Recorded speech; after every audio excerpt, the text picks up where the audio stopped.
The Brickyard 400 about to start from the Indianapolis Motor Speedway. Our telecast today presented by Golden Corral. 74 degrees, had some rains overnight. There is a slight chance of a pop-up shower later in the day, but as each hour goes by, the percentage chance drops, which is great news. We're ready to go here at the Brickyard. As the cars start rolling from the pit lane, let's talk to our ESPN in-race reporter on the day, Dale Earnhardt Jr., who, if you look at the numbers to this point in the season, this year versus last, business has picked up. A couple of wins, increase in top 5 and top 10s, and a higher ranking in the championship standings for Dale Earnhardt Jr. He's got some work to do today, though. Back 23rd on the grid. All right, let's talk to him. Hey, Dale Jr., Dale J at the ESPN. You have a copy? Yes, sir. All right, Junior, we're going to go straight to our mailbag question because we had a lot to choose from, as you can imagine, being our most popular driver. But Curtis in Franklinville, North Carolina, asked this. Only 3 drivers have ever won the Daytona 500 and Brickyard 400 in the same season. What would it mean to you to accomplish that feat? Well, it's a historic racetrack. It's been around for over 100 years. I'd love to be able to win here. My daddy won here. And if you can't win the Daytona 500, it's probably the next race on everybody's list. So I'd love to do that before my career's over with. Hey, Junior, I just stated in our opening that I found this to be the most challenging racetrack for a driver that I actually competed on. Don't know if you agree, but can you express to our fans today maybe some of the challenges that you will face as a driver, especially starting basically mid-pack? I think you're right about this track being real challenging. This place is so easy to overdrive. And it's a real challenge, I think, as much as it is for drivers, for a crew chief to get a car to work here and get a car to respond to changes here. I've thought that pretty much ever since I've been here. I've never really had a car that I just thought went around this place perfectly, but so it's a real challenge for the whole team. But yeah, it's real easy to overdrive. And you know, some tracks you can recover, but these corners are so short. Once you get in a little too deep, you kill the whole corner, and then the straightaways off of 2 and 4 are so long. You got to get all the way to the next corner before you can really recover. You get eaten up by some guys and run over. So you just got to be real patient, batting the corners up, which is really hard to do as a race car driver, and you know that. Yeah, you do a great job. Hey, thanks for talking with us. We'll look forward to talking to you sometime during the race. You have a great day. Now, Andy's going to talk to your crew chief, Steve Letarte. All right, thank you. Hey, Steve, Andy Petrie up here in the booth. You have us? Yeah, I got you good, Andy. Hey, Steve. Start 23rd has probably got its own challenges with strategy. We're talking about there may be an array of strategies today based on what your situation is. Tell us about your situation and how it might be different if you were up front. Well, I think you're exactly right, Andy. There's, 5 or 6 real solid different ways to call this race, and I think you start with the competition yellow at lap 20 and race from there. And you race it like a road course, which we saw the Nationwide guys do it yesterday successfully. They pitted outside their fuel window, and they were able to get some cautions to make it. You saw the 5 take tires late, and he was able to race up towards the front.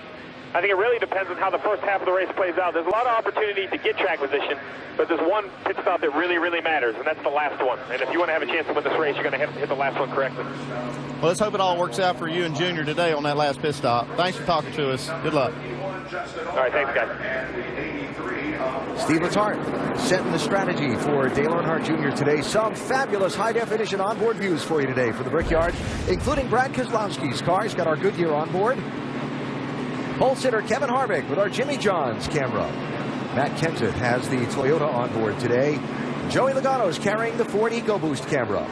Front row starter Jeff Gordon with the Sprint camera. Ryan Newman's got the Quicken Loans on board. Eric Almirola with our Eckrich on board. And you saw Dale Earnhardt Jr. carrying the Bowtie, the Chevy on board today here at the Brickyard. Check out NASCAR.com/RaceBuddy for enhanced coverage today from the Indianapolis Motor Speedway. A lot of great high-definition onboard views that you just saw available for you there as well. NASCAR.com/RaceBuddy. Just beginning the parade and pace laps. Plenty of time for the start. We'll squeeze in a break here and be back well in time for the green flag. Speedway, say thank you to everybody being here today. On the final pace lap before the start of the Brickyard 400 here at Indianapolis. Our telecast today presented by Golden Corral. The field doubled up behind the Chevy SS, being driven by actor Chris Pratt, honorary pace car driver for today, starring in the new movie Guardians of the Galaxy. and very amped up about his honorary pace car driving job today. And the funny thing is, they call it an honorary pace car driver, but you're driving the real thing on the pace laps. Good to see Chris here today. How do you? Brought to you by KFC. In this case, how do you win the Brickyard 400? No, you got to have the right strategy. We talked about that. And Dale, these restarts are going to be crazy. We talk about it every week, but no more so than here today. You're going to have to be on your game. And it's good to handle in the corners, but it's also good here at this track to handle down the straightaway. It means having big horsepower in racing terms. Brad Keselowski starting in row 2, trying to win one at the Speedway for Roger Penske. Man, but have a good one today. You're right there where you need to be. Good job, you guys, all along through the last several races. Let's keep the momentum. Yes, sir. Thank you. Try to get you that win. 2 more spots. Brad has won 2 of the last 3 races in the NASCAR Sprint Cup Series. Roger Penske has 15 Indianapolis 500 victories there in the center. He's still trying to win the NASCAR race here at the Speedway. Housekeeping. 2 cars dropped to the tail end of the field. Aric Almirola's in a backup car after a crash yesterday during qualifying. They had to bring out the backup for that. He's dropped to the rear of the field. Marcus Ambrose, the yellow and black car. Transmission change at the rear of the field. Pace cars off. Kevin Harvick and Jeff Gordon lead the field to the start of the Brickyard 400.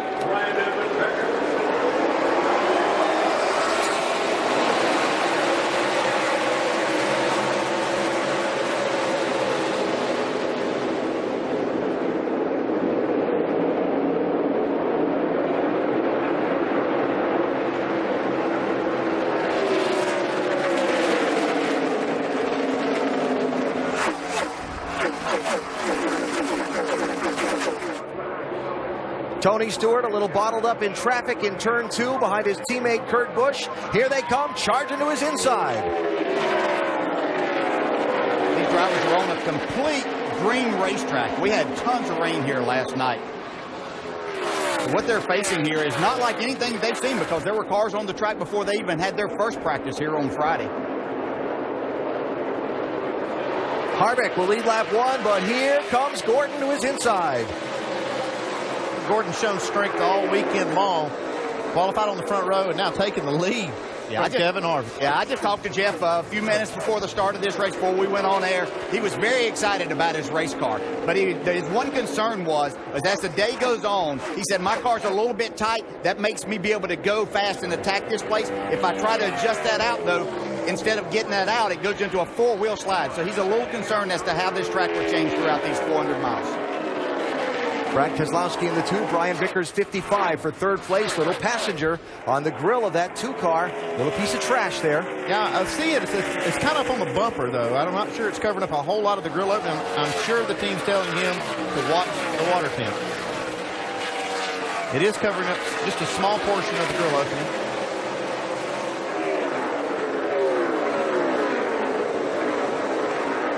He can find a way to reel in Kevin Harvick. Maybe the air disturbance off the back of that 4 car might help lift that piece of paper off the grill of the 2. Yeah, he kind of gave a race away at Pocono, trying to get a piece of debris off the grill in the late laps of that race. And if he can figure out how to reel Kevin Harvick in, it might help him win here today, too. Yeah, that's true.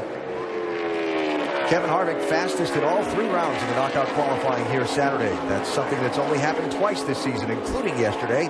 And Harvick was the guy that did it the other time it happened back in Michigan. Look at this, 3 wide. This racetrack, because of the long straightaways, it opens up opportunities to really utilize the draft. Now, it's not like we talk about at Daytona and Talladega, but because of the draft and the big spoilers on the back of these cars, you can get a run off of turn 4, as we're looking at right here, down the front straightaway, pull out, make a move, get a push. All of that helps you to take a spot away. 37, Bobby Labonte, former Brickyard winner, former champion in the field in an extra car from Tom Baldwin Racing. 36, his teammate Reed Sorensen for the Baldwin operation there, trying to pick up some ground in the early going.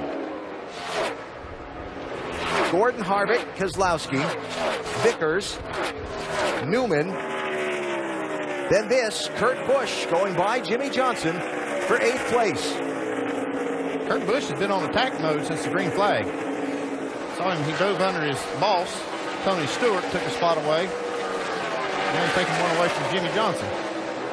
One of the stories coming into the weekend, Kurt and his fabulous Indianapolis 500 effort. Part of that double he did on Memorial Day weekend, running here and then running the Coca-Cola 600 up in Charlotte.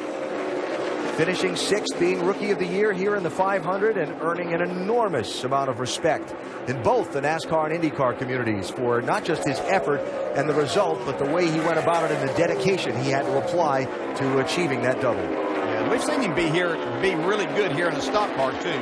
He understands the part of having to attack this racetrack, but just never putting it all together to make it happen at the end of a race. We'll see if that could be the possibility for him getting that Brickyard trophy today.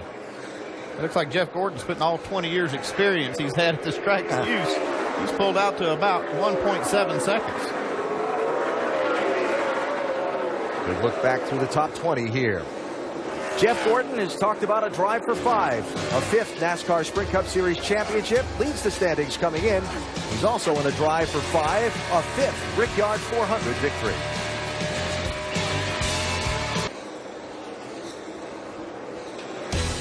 The green flag is just waved at the Indianapolis Motor Speedway on the 2014 Brickyard 400. The field of 43 roaring off into turn 1. And when they came off of turn 4, Jeff Gordon roared by Kevin Harvick into the race lead, and Gordon is out in front at lap number 9.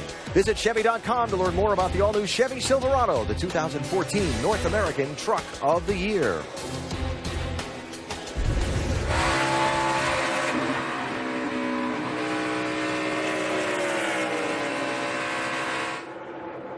Jeff at work, easing out a lead of 2.2 seconds on Kevin Harvick, really showing some serious muscle in the early laps with this car. Yeah, he sure is, but I will be very interested as this racetrack takes rubber and things go on throughout the day. It looks like it's probably going to stay overcast. Jeff was kind of happy about that as I talked with him, but see how the track surface itself may change, and can they keep up with that? I know anytime I've ever had a car that would jump out front like that early, it always made me nervous to think that, okay, we're good now. What are we going to be when the track does get like it's going to be at the end of the race? And we know this one's going to change a lot because of all the rain. Now, tying the rain together in that lap counter you see top of the screen, there's going to be a competition caution at lap 20 to allow the teams to check the tire wear and so on this racetrack that can be difficult on the rubber. Leaping forward from there to strategy. We've touched on it a couple times in the broadcast already today, but this race is really going to turn into a massive strategy session, and we're going to see a lot of different things all race long. Yeah, the reason you're going to see a lot of different strategies is because depending on your situation, if you're one of the cars like Dale Earnhardt Jr. that started 23rd, your strategy is going to be different to try to get up front than somebody that's already up front. And so these guys are going to have a different, array of strategies. Starting with that 20-lap competition caution, we're going to see some people do different things there, and then it's going to turn the race into 140 laps from that point. A lot of teams can go 35 laps. If they can do that, they can split the race up into 4 more segments and make it to the end. And I expect to see some of the guys up front do that. With guys trying to make up ground from behind, they're going to try some alternate strategy to try to leapfrog themselves and hope the situation favors them. As a driver, that can be so aggravating, but you know it going in as to what you have to do. And all that you can do is just go attack this racetrack and give the best feedback that you possibly can, and hope at the end of the day that your crew chief has put you on the right strategy to be up front, have an opportunity to win this race. Biffle spinning the tires coming up off the corner. Saw Dale Jr. pass Juan Pablo Montoya there in that 12 car. Montoya started in 8th place, and Davies back to 18th. You got to feel bad for him, Alan, after talking to me this morning and saying, if we can just keep our track position and move it forward, that'd be great. Well, he started 8th, as you saw on the graphic, all the way back to 18th. The car just way too loose for Juan right now, and he's going the wrong way, losing all that track position.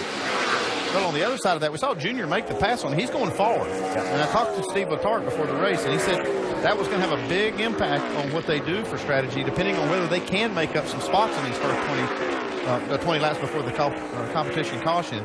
He's already made up 6 spots at this point. And that's a good start to this race, and it'll allow them probably to kind of change their strategy when we do get to that lap 20. But as we watch Montoya, you can see that he really had his hands full, especially on the entry getting to the center of the corner. If you can't carry speed there, you're going to have a long day at this racetrack. Jimmy Johnson, Matt Kenseth, 48-20, racing for 9th and 10th. Jimmy, a 4-time winner of this race, looking for a fifth. almost had one last year, but back to that strategy. We mentioned it before. His team went for a 4-tire change in their final pit stop. Ryan Newman was able to stay out a lap longer, made the call, his team, to get just 2 tires. It gave him a gap on Jimmy that the 48 was not able to make up in the remaining laps. The competition level is so close right now. It used to be if you had the best car, like Jimmy did last year, and you put 4 tires on it, more times than not, you're going to be able to use that to your advantage. And that was the strategy they used. It just didn't work, and it doesn't work anymore. You just have to have the right strategy for your situation. And when you've done that all day, you think that's the right thing to do at the end. But another team decided that had a fast car to do something different, and it prevailed for Ryan Newman and his team. So competition caution coming, and the first wave of pit stops and strategy on its way in a few moments. Jeff Gordon has led all of the laps so far in this one at the Brickyard 400. The former Pittsboro, Indiana resident in the lead.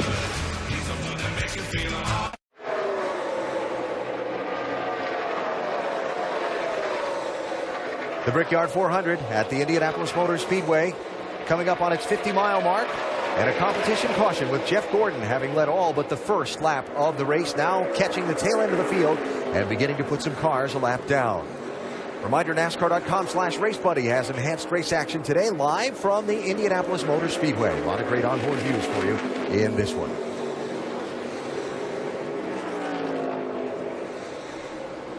Look at the gap, first to second. Yeah, that's Kevin Harvick way back there. Jeff Gordon has had some pace in this opening run. Yeah, he really has. I mean, that car's just been flawless. And you give Jeff Gordon a car like that, and this is exactly what you expect to see.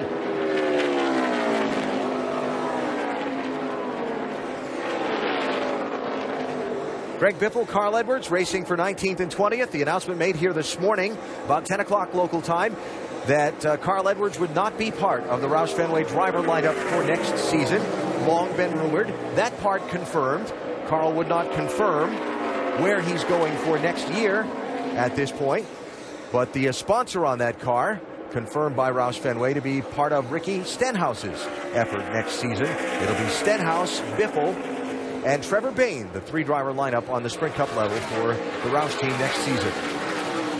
And I think that this is a good opportunity to talk about the Roush Fenway and what they may be missing. They get their engines. Doug Yates builds there in his organization, build these engines just like they do for the Penske organization. So there's just something in that chassis body deal that the Roush Fenway guys are missing just a little bit. We know that they have very talented drivers. You can see Biffle get a little bit wide right there and going to let Carl get a big run here, take this spot away. But you have to have everything together to make it work. And they're all, it's not much, it's just a little bit, but because of the level of competition you were talking about, Andy, that's magnified. One thing that's happened this year with this no ride height rule after the race, it's changed the way that these guys set up the cars, and they've opened it up too. They've given them more options with springs and bump stops and secondary springs. And some teams have really capitalized on that and made some really good speed. The Roush guys have frankly struggled with it some. I talked to Carl Edwards earlier this weekend, and he said that they tested at Michigan and thought they had found some things that really pushed their level up a little bit, but they tried to implement it here, and it didn't seem to. All right, caution's out, back right now. The competition caution here as the field works the 21st lap and completes lap number 20.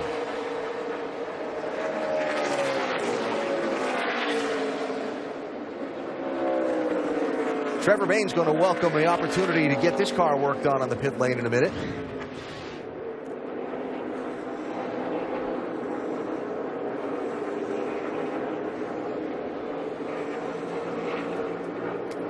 That can't be fun. No, that's not fun. That's a handful. I call it about a 6 loose on exit on throttle. Forward. Okay, we know what a 6 loose looks like for Trevor. Yeah, and I would say that's on a scale of 5. Okay, yeah. In my mind. Maybe.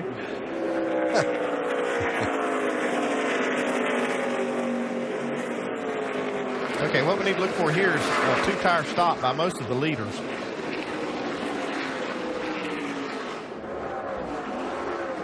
And remember the difficulty on this narrow pit road when you get 2-tire stops. Some people already leaving their pit box while others are still trying to get to theirs.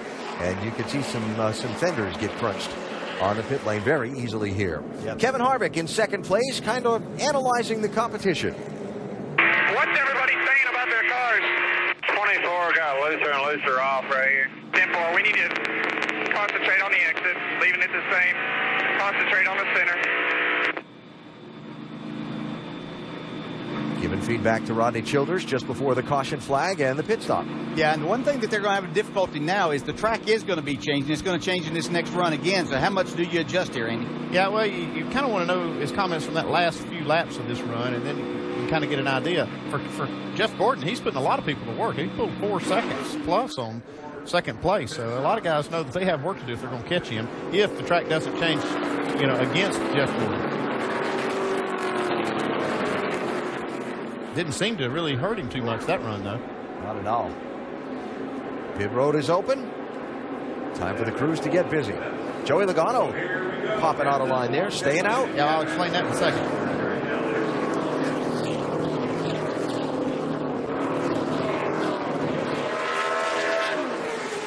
First up on the pit lane is Vince.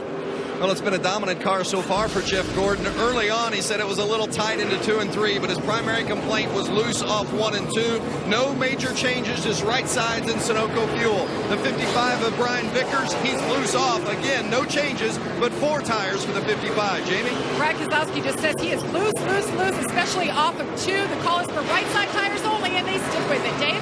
Kevin Harvick was asked if 2 rounds down in the track bar is too much for his tight race car. He said no. That's what they did. 4 tires and Sunoco fuel. No tires for Jimmy Johnson and Clint Boyer. And a real split agenda there with the 2-tire, 4-tire. And staying out for Joey Logano. And what he's going to do, he's going to get to his window and make a green flag pit stop and get 4 tires here, probably around lap 32 to 33. Saving fuel. And the new leader of the Brickyard 400, Joey Logano. Back for the restart in a minute.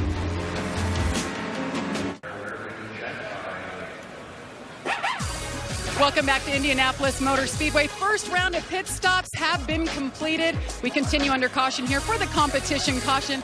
And I'm joined now by a star of Disney, Chris Pratt, Guardians of the Galaxy. Yes. You were the pace car driver as they zoom by us here. 70 miles an hour, leading 43 cars to the field. Yeah. What was that like? Man, I got to tell you, I had a view in my rear view that very few people are ever given lucky enough to have. It was unbelievable, just unreal. I can't believe it's taken me 35 years to see NASCAR live and in person. This is unlike anything I've ever seen before. I am seriously hooked. I'm having so much fun. Now we're standing here, Tony Stewart's pit box here. You just watched your first live pit stop. What was that like? Oh man, I watched my first live pit stop here.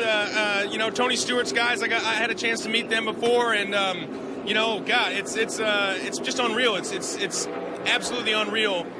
It goes so much faster in live than it seems on TV, and it's just really impressive to see not only the cars but also the entire team that goes behind these guys. It's really something cool. Chris Pratt, it's been fun. Enjoy the rest of your day at the races. Guardians of the Galaxy coming out August 1st. Alan?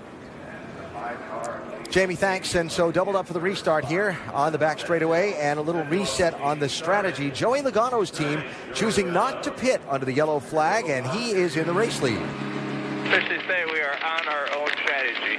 Yeah, nothing to lose here. We're good. Stick to the plan. Copy. Todd Gordon? Yeah, I'm sure he felt like, okay, everybody pitted and I stayed out, and I guess we're on our own strategy. So, fuel only for Jimmy Johnson and Clint Boyer. Right side tires, Jeff Gordon, Casey Kane, Brad Keselowski, Matt Kenseth, Austin Dillon, and Kyle Larson. Kevin Harvick took 4 tires from 2nd back to 9th place. It just seems like a huge risk to take at the beginning of the race, so I feel good about 4 tires, man. Yeah, I do too. I think you got a couple of gas onlys up there too. I don't know about that. There you go. It's going to be a strategy shuffle all day long. Every one of these teams have their own agenda, just like Logano. And it's different for Harvick, and it may be different for Gordon. I didn't really understand the no tires at all as you sit there and get fuel. Jeff Gordon did not get going on the restart. Bottled up Keselowski and Kenseth. They're still losing time.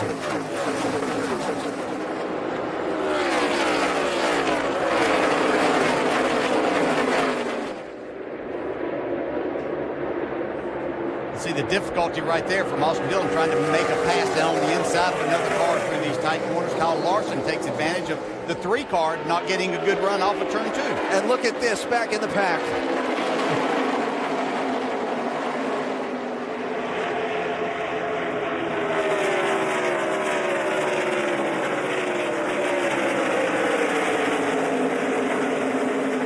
There is such an urgency on restarts here to get as many as you can, as quickly as you can, before they get in line.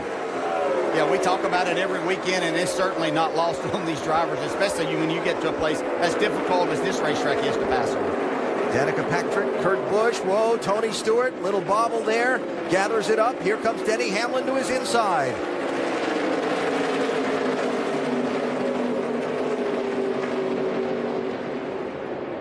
I think Smoke's car was liking that 2-tire change.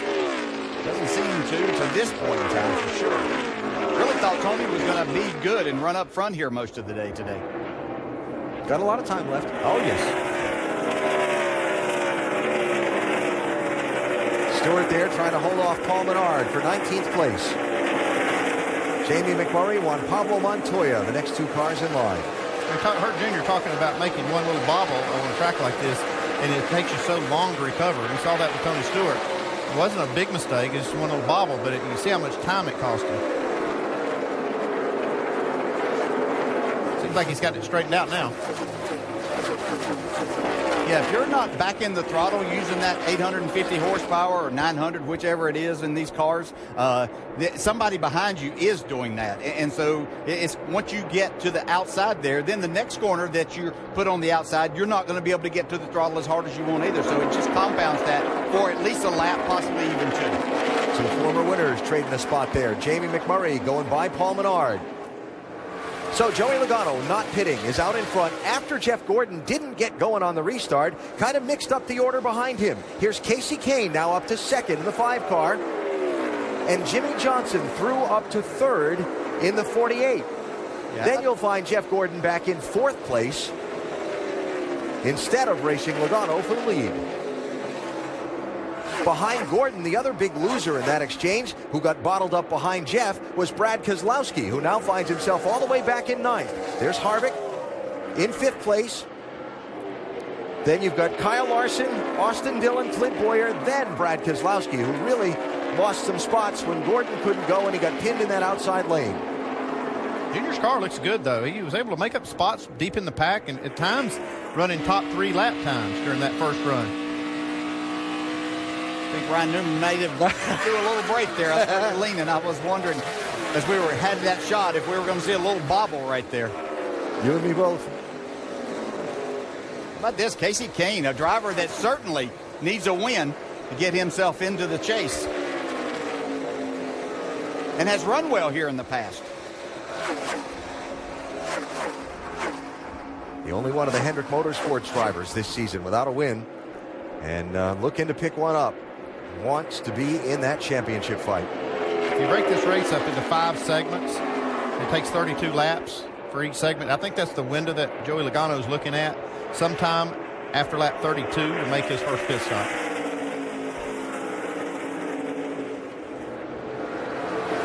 Made longer at all by the caution flag, or are you factoring that in already? Yeah, well, under the caution, they gained maybe a couple of laps, or at least a lap, but they have these pace laps at the beginning of the race that takes away from that first run, so it maybe just kind of washes out. Yeah. Looking. And wrestling with it, up off the turn. Peeking that car inside, DJ, coming back to something you talked about yesterday, Kevin Harvick was doing in the NASCAR Nationwide Series race, trying to enter these corners. That even though it appears that all the drivers would drive the same at the corner, there are actually a lot of tactical things they're doing behind the wheel to try and gain an advantage. Yeah, and it depends on which position you're in. And we saw one of them right there, Jeff Gordon, sneaking his nose out to the left just to get some air on the front end. Don't go in those tire tracks because you're getting nothing to the front end of your car. Yeah, you don't have the best angle as you make that approach, but that air is more important to do that. You can see right here, Jimmy Johnson losing 2 spots. I really question, he's been able to stay up there, but I think Johnson's going to suffer as we go on in this run, not having any tires on that car. Gordon to third, Harvick to fourth, Jimmy Johnson back to fifth. And on the other side of what I was talking about, where we saw Gordon dip down, here's Casey Kane trying to take the lead and is going to get that top spot away from Joey Logano. If you're the driver in front and you see that happening, then your angle of attack changes too. If you can get that moved down just a little bit, and that keeps that driver from getting that needed air to his nose. NASCAR Race Control radioing around to some of its spotters around the car on the wall. Paul Menard as Joey Logano ducks onto pit road, and NASCAR officials checking with their spotters around the racetrack to see if there are any showers in the area, because there's a little thing that's popped up on the radar that's pretty close, like that. Saw a few drops entering that corner. Seems to be clear right there. So Joey Logano from second to pit road. Dave? We're feeling the drops down here as well, Alan. Joey's pretty happy with his race car. Tight in the center right now is what he wants help with. He said running up front helped the exit. So they'll work on this with Sunoco fuel, give an air pressure adjustment. He's liked the way the car has been handling, and they're sticking to the plan.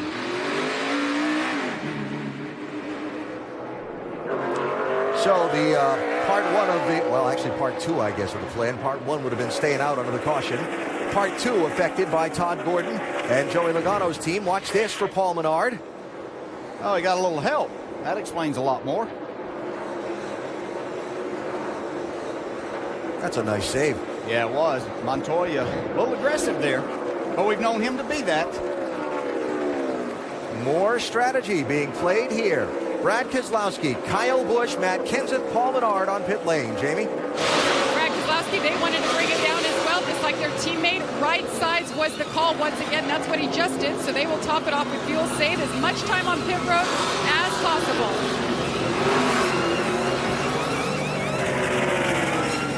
While Keselowski and the others make their pit stops, Kevin Harvick catching Jeff Gordon to try and fight for second place.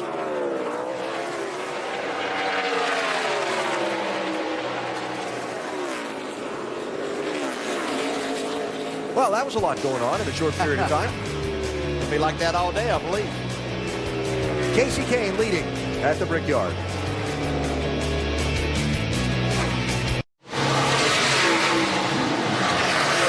Back at the Brickyard 400, four-time winner Jimmy Johnson on pit road. A strategy call. They came in now, and it puts them in a window to make it on 3 more fuel stops. Jamie. Newman, the winner here last year, just coming in for his second pit stop of the day. Loose off is the call for him, right side tires. So the game continues. On split strategy schedules, Paul Menard has some more problems on the 27 car. And here comes Kevin Harvick in from second place for what would be a scheduled strategic pit stop. Right side tires and fuel here.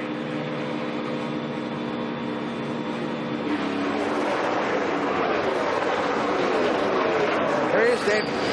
Took 4 last time, Alan. That gives him the opportunity to take just 2 this time, and a very quick pit stop to top off that Sunoco fuel. Kevin's gone. 27 car, Paul Menard coming back in after bouncing it off the wall. They had changed left side tires. They had noticed a right rear tire rub. They're calling Paul back in. They will pull on that right rear fender on his Menard Chevy to try to make sure they don't rub a tire or cut a tire and slam the wall. Tough break here early on for the 2011 Brickyard 400 winner. New race leader, Casey Kane, gives up the lead to come to the pit road. Dale Earnhardt Jr., Brian Vickers, Kurt Busch following him in. Dave? Casey was able to lead 6 laps. Remember, on his first stop, he only took right side tires, so looks like they may need to take 4. He got a tear off there to clean that windshield so he can see where he's going. It will be a 4-tire stop for Kane. Doc? 4 tires for Dale Earnhardt Jr. When they made a 2-tire change before, they short failed, did not wait on fuel, and now the strategy unfolding for the 88 car. Dave? Kurt Busch said, I've got no grip in this 41 car. You got to help me with that. I'd also like us to go back on everything that we did the first pit stop. It'll be 4-tire change for him. They'll rework those adjustments in the driver's favor.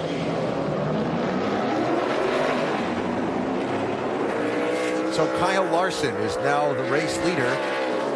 Others that came in that you might not have seen during a break: Jeff Gordon, Clint Boyer. And we saw Brad Keselowski, Kyle Busch, and Matt Kenseth all come down the pit lane under the green flag. Looks like Kyle Larson might have a... Is he trying to draft somebody? Yeah, I think there's a junior coming off of pit road there that he's trying to get a little toe off of. Combined the wiggle off the corner with the dive into the inside, and I thought, something going on here.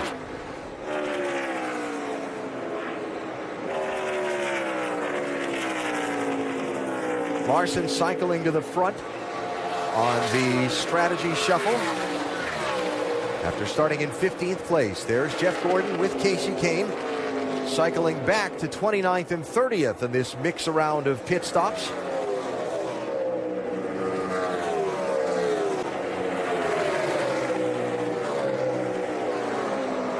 And Kane and Gordon are 40 seconds behind Kyle Larson, but on the lead lap.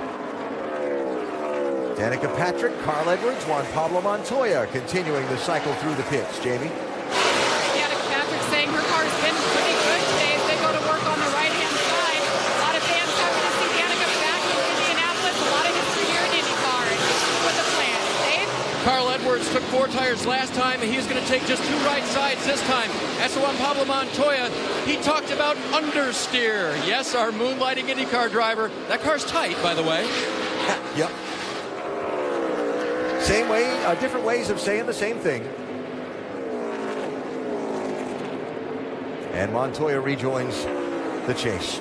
Okay, what we're watching now, we see the 42 of Larson, and really the top 20 have not pitted yet under green. And if they can go up to about lap 56 or so, they can still make it on the same amount of stops as the rest of the field, and they'll have this advantage of the distance.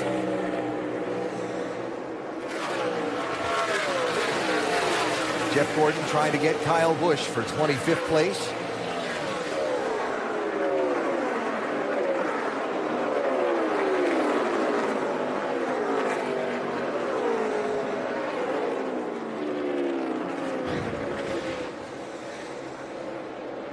Watching the fuel man. Whoa. Oh, man. Oh.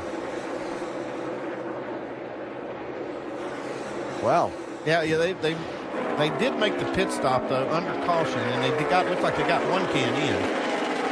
If that's the case, he's probably close to being full. Vince, what can you tell us? Yeah, indeed. That's the whole reason they went with the 4-tire changes to get the second can of fuel in. But as you saw, the fuelman just slipped and couldn't ever engage that fuel can in. So Alan Gustafson was frustrated with it. But the car is good. That's the good news. So 4 tires, but just that 1 can of fuel got in the 24. Certainly a bad break for Gustafson and Gordon and company. Now they're going to have to come into, start to look at the calculations and see if they've got enough fuel, and hope it doesn't add another pit stop to their strategy. I mean, it probably won't. It looks like that second can may be only a gallon or 2 that they were going to need out of it. But you got to be perfect all day long. That was a moment of imperfection. Kyle Larson from the race lead. Well, he's been so impressive throughout the course of his rookie season. He's the rookie points leader, but he's a little bit too tight going into 3, so they make a chassis adjustment. It's also going to be a 4-tire change for Kyle Larson. It has been a very solid day for the kid. Now, his teammate in the 1 is Jamie McMurray. You see his crew working on the left side. They have been chasing this car all weekend long. 4-tire change at 13.8. Well, I know Larson is not on that strategy of going 35 laps, starting at lap 20.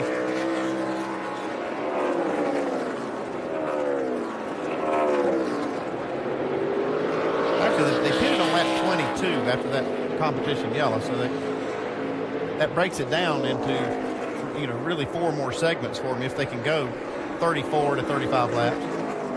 There's your new leader, Denny Hamlin. Austin Dillon led for a lap, now comes down the pit lane in the 3. Jamie? And that was his 4th lap led this year. He slid coming onto pit road, had to slow it up, so the call now is 4 tires. Make sure he didn't fault spot any of those. They want to take precaution here. You saw the adjustment to help the handling of his race car. Austin Dillon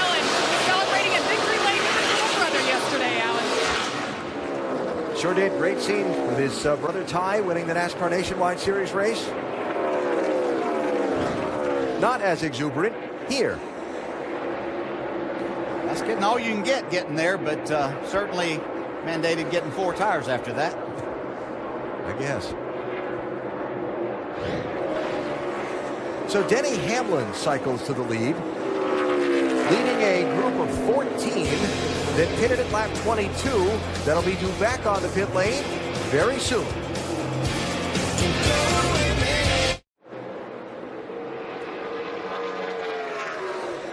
The Brickyard 400 ongoing now here in Indianapolis. Later tonight, you can see the finals of the NHRA Sonoma Nationals on ESPN2 at 9 Eastern Time. And a reminder about next weekend's NASCAR action, the NASCAR Nationwide Series, primetime Saturday night from the Iowa Speedway at 7:30 Eastern on ESPN. And next Sunday, it's on to the Tricky Triangle, 2.5-mile Pocono Raceway, noon Eastern Time, with our coverage here on ESPN. Dale Earnhardt Jr. winning that race in June. Always an exciting event on that track with 3 different shaped corners and 3 different length straightaways. Denny Hamlin is out in front in the mix of a strategy play here at the Brickyard 400 today. We've seen a rash of green flag pit stops in the last little while. Drivers all getting on different fuel schedules. Denny Hamlin, part of a group that pitted under the competition caution at lap 22 and now is going to stay out and run the full distance that they can on the tank of fuel before stopping. Then there are others, about 2/3 of the field, who stopped earlier to get in a window where they can back time from the lap they pitted to the checkered flag and minimize the number of stops they make no matter what circumstances present themselves, cautions or otherwise. Jeff Gordon, Kevin Harvick, the top 2 that are in that group as far as progress charging back forward through the field. Harvick is running in 5th. Jeff Gordon is running in 6th.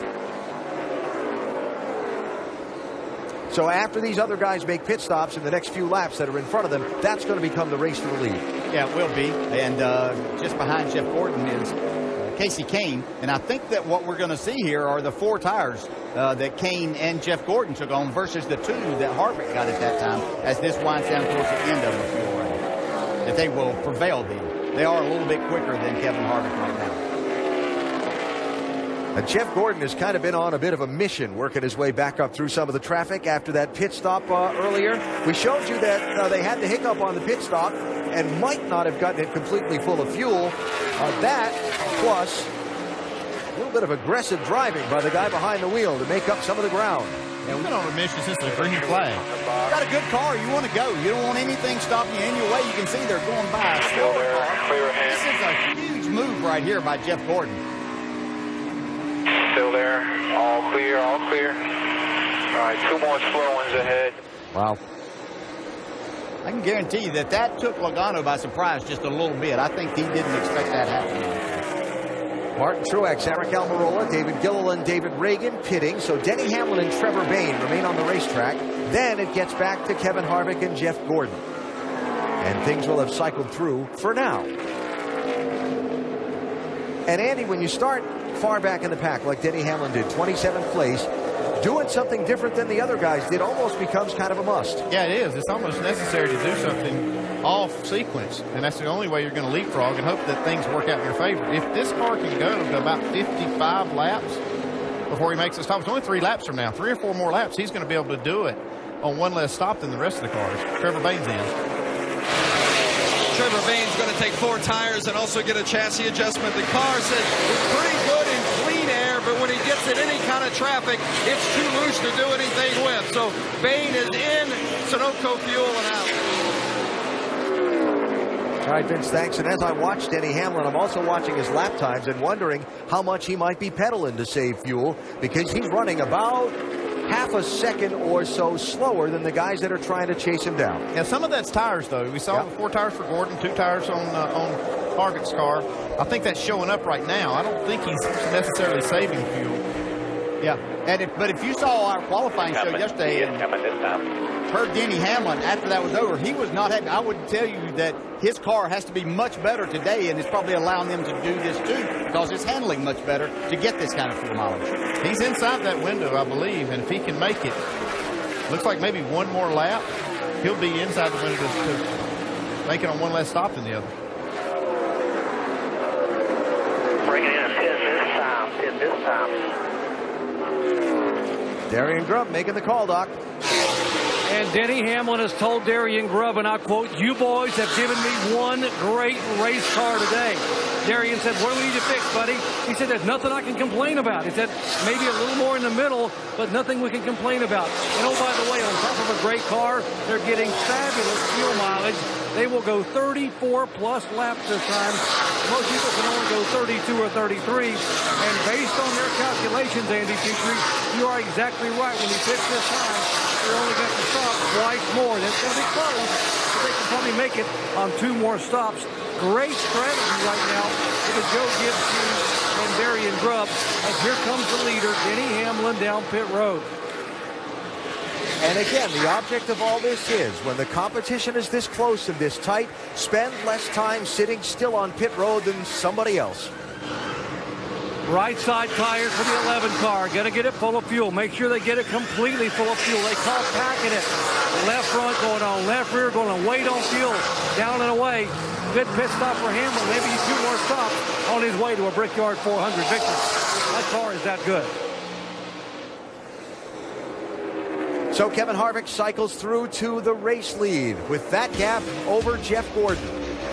Past the 1/4 mark of the Brickyard 400, the 2003 race winner is out in front.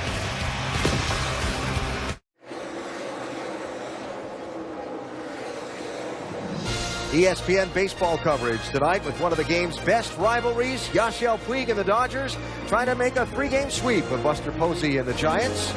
I hear that Jake Peavy might be pitching for the Giants tonight, the newly acquired. Sunday Night Baseball presented by Taco Bell, 8 Eastern on ESPN and live on Watch ESPN. Clayton Kershaw working his mastery yesterday over the Giants. Yeah, another shutout. He's the best in the business. Great rivalry right there. Be a good one tonight. Good rivalry here. Kevin Harvick, Jeff Gordon, 4-24, 2 former winners here at the Indianapolis Motor Speedway, racing for the lead. And updates on both of these cars. First, we start with Dave. Alan, these 2 cars were talked about around the garage as the 2 cars to beat today by quite a few other teams. So I asked crew chief Rodney Childers, what mentality do you take when you are perceived as the car to beat? He says you just stay to your own plan. I said, you mean like pit strategy-wise, which we've seen a lot today? He said, yeah, just like we did at Phoenix. Remember, that's where they won. That's a track position kind of track, and they won that race. If they stay to their strategy now, it could be another win with the same idea for Harvick, Vince. Well, and as expected, a brand new race car for the 24, Jeff Gordon here at Indianapolis, as many teams do. And crew chief Alan Gustafson told me it has the latest and greatest of everything, but the improvement is all about efficiency. Everything is a little better. No huge gains, but the aero, engine, and cooling system right on down the line, all a little bit better in this car, and it has been bad fast all weekend long. They did have one hiccup. The fueler fell on that last pit stop. They didn't get the second can in, but the team tells me they were going to put in just a very small amount, so they don't feel like it's any harm to them at this point. All right, Vince, thanks. Watching Jeff with our Pennzoil telemetry.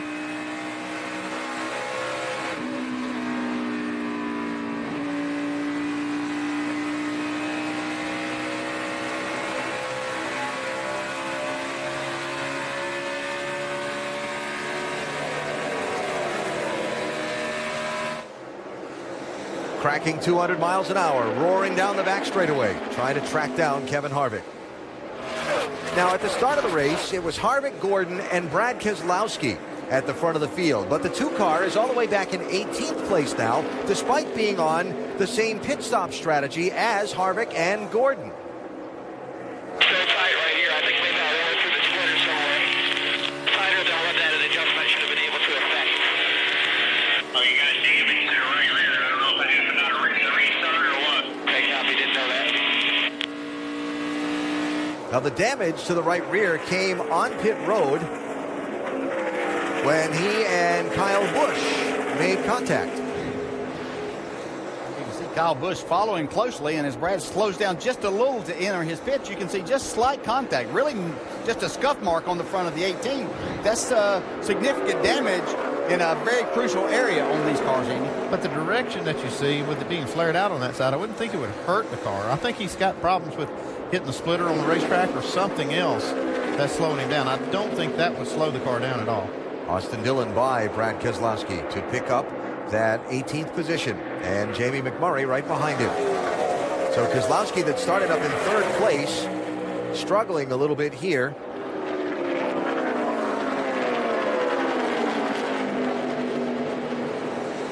Really hanging on there.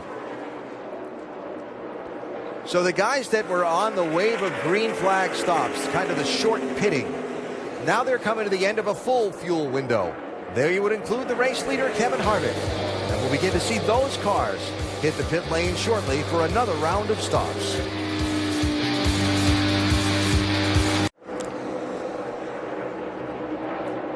Back live at Indianapolis, the race leaders are on pit road. Jeff Gordon passed Kevin Harvick in turn 3. Then Harvick followed Gordon to the pit lane off turn 4, Vince. Was a reminder to Jeff Gordon, 4,600 on the RPM. Don't speed on pit lane. It's going to be 4 tires, and Alan Gustafson reminded his crew, we got to get it full of fuel this time. So far, a smooth stop. A little bit of trouble on the left rear. Stuck on him. Still waiting on fuel. And away. Let's go to Dave. They gave Kevin Harvick 2 right side tires last time. This time he'll need 4, a slight wedge adjustment in the left rear for a car that was tighter on those 2 tires. Doc? Chassis adjustment, right rear, Dale Earnhardt Jr. Very minimal complaints from Jr. saying the car's been a little bit snug, little bit leaves off, but not bad. Get it full of fuel, 4 tires, he's away. Dave. Busch said his car feels like it's tipping over. He's going to make a track bar adjustment and left rear wedge adjustment to try to get a little bit more to the right front of that car. Tipping over on the left rear. Actually, said the left rear was too high. Get that straight. That's what Kurt's been complaining about. That car this run. Also a feeling of loose on this particular run. Oh, that's not good for Danica. That's leaving pit road. That could be an axle. Yeah, she's broken left rear axle. or something. All right, axles. I mean, it'll roll, but it won't go. What should I do? Should I try and move? You can try it. Try to put it in like 2nd gear and see what happens here. Caution for the 10 car. Stopped in a bad spot. 2nd yellow flag of the race. Danica running in 13th before coming down pit road. Oh, I think it's just the right rear spinning. I think. You won't be able to see it here, but the left rear axle broke right there when they dropped the jack. And that's not driving but one wheel. And it's on that particular situation, the right rear is the lightest tire on the car, and it's just not getting traction.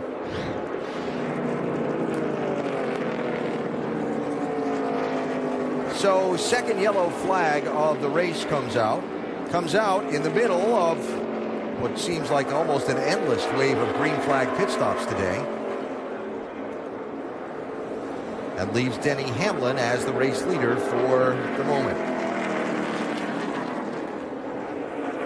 Check out the driver that's led the most laps today, brought to you by the Sprint Unlimited Family Plan. Jeff Gordon out in front for 20 of the 68 laps in this one. Denny Hamlin has led the next most laps at 14.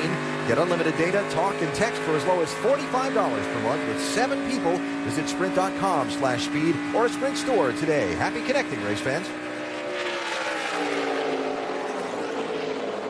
And as I look at this, there's 2 drivers back there that are a lap down in particular. Dale Jr. Is also that. But free pass. Yep, pass. But I see Kurt Busch and Brad Keselowski.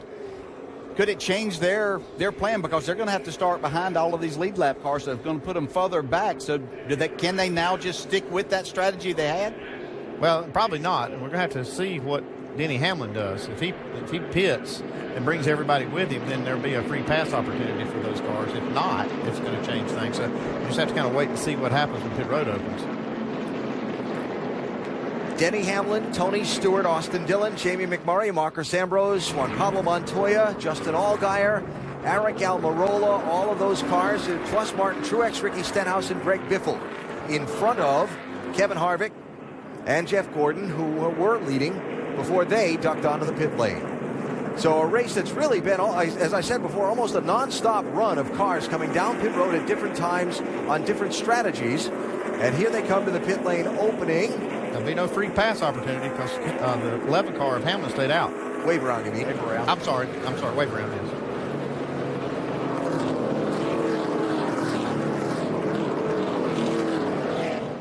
Very interesting.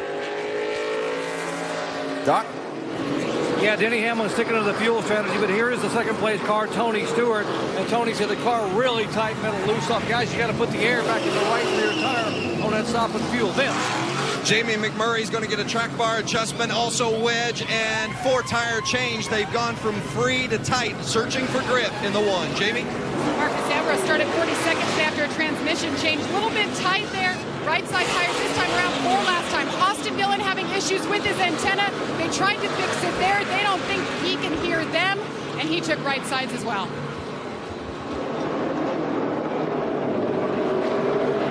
So a really interesting moment in the race here as Denny Hamlin chooses to stay on the racetrack and keep cars like Brad Keselowski and Kurt Busch from getting a wave around, plus stick to his own fuel strategy. Yeah, this is a big break actually for the 24 and the 4 that made the green flag stop just before that. They're basically now caught up to Denny Hamlin, and they have the same amount of pit stops to make from here. Second yellow flag of the Brickyard 400 with Denny Hamlin, the race leader.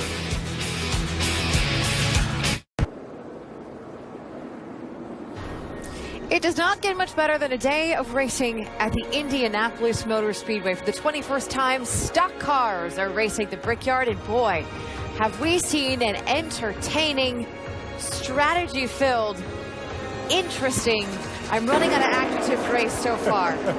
Approaching halfway at the Brickyard.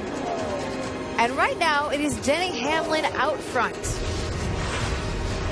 Good to have you back at the Brickyard. After 71 laps, as I said, it's Hamlin out front. Inside the Quicken Loans ESPN pit studio, I'm Nicole with Rusty and Brad. Hamlin's out front because he did not stop. And you, my friend, say, bad decision. Oh, I don't like that move whatsoever. I know I like to keep track position, that's for sure. But he pitted last at lap 55. You got Kevin Harvick and the rest of those guys on his bumper, and they pitted at lap 66. They got more fuel, they got better tires, and they got a tiger right on Denny Hamlin's tail right now. And in my opinion, Hamlin's a little weak. I wouldn't have done that. I'd have come down pit road. He was leading the race. I'd have put the fuel in the car and maintained the track position and had the tires and had the fuel. He didn't do that. I think it's a problem. Yeah, I think this restart, too, there's a little bit of weather still in the area. It's buzzing over the radio. You're going to see some guys really pushing hard for that track position. And I still think there are 2.5 stops left in this race. It's going to be interesting to see who gambles the furthest. And I think, what did you use to describe this race? Confusing? It's confusing. It's a good thing Alan knows. This piece of paper, I can't read any of them. Alan? Yeah. Let's watch this restart first, and then we'll clean up some of the strategy because that caution has kind of boiled it down a little bit.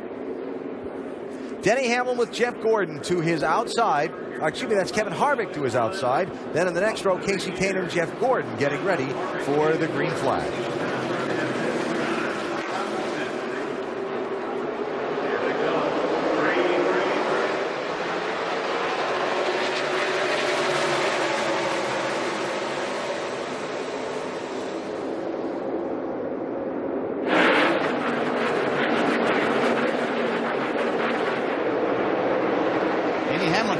In there, but it just did not stick when he got into turn 1. Lost that inside line.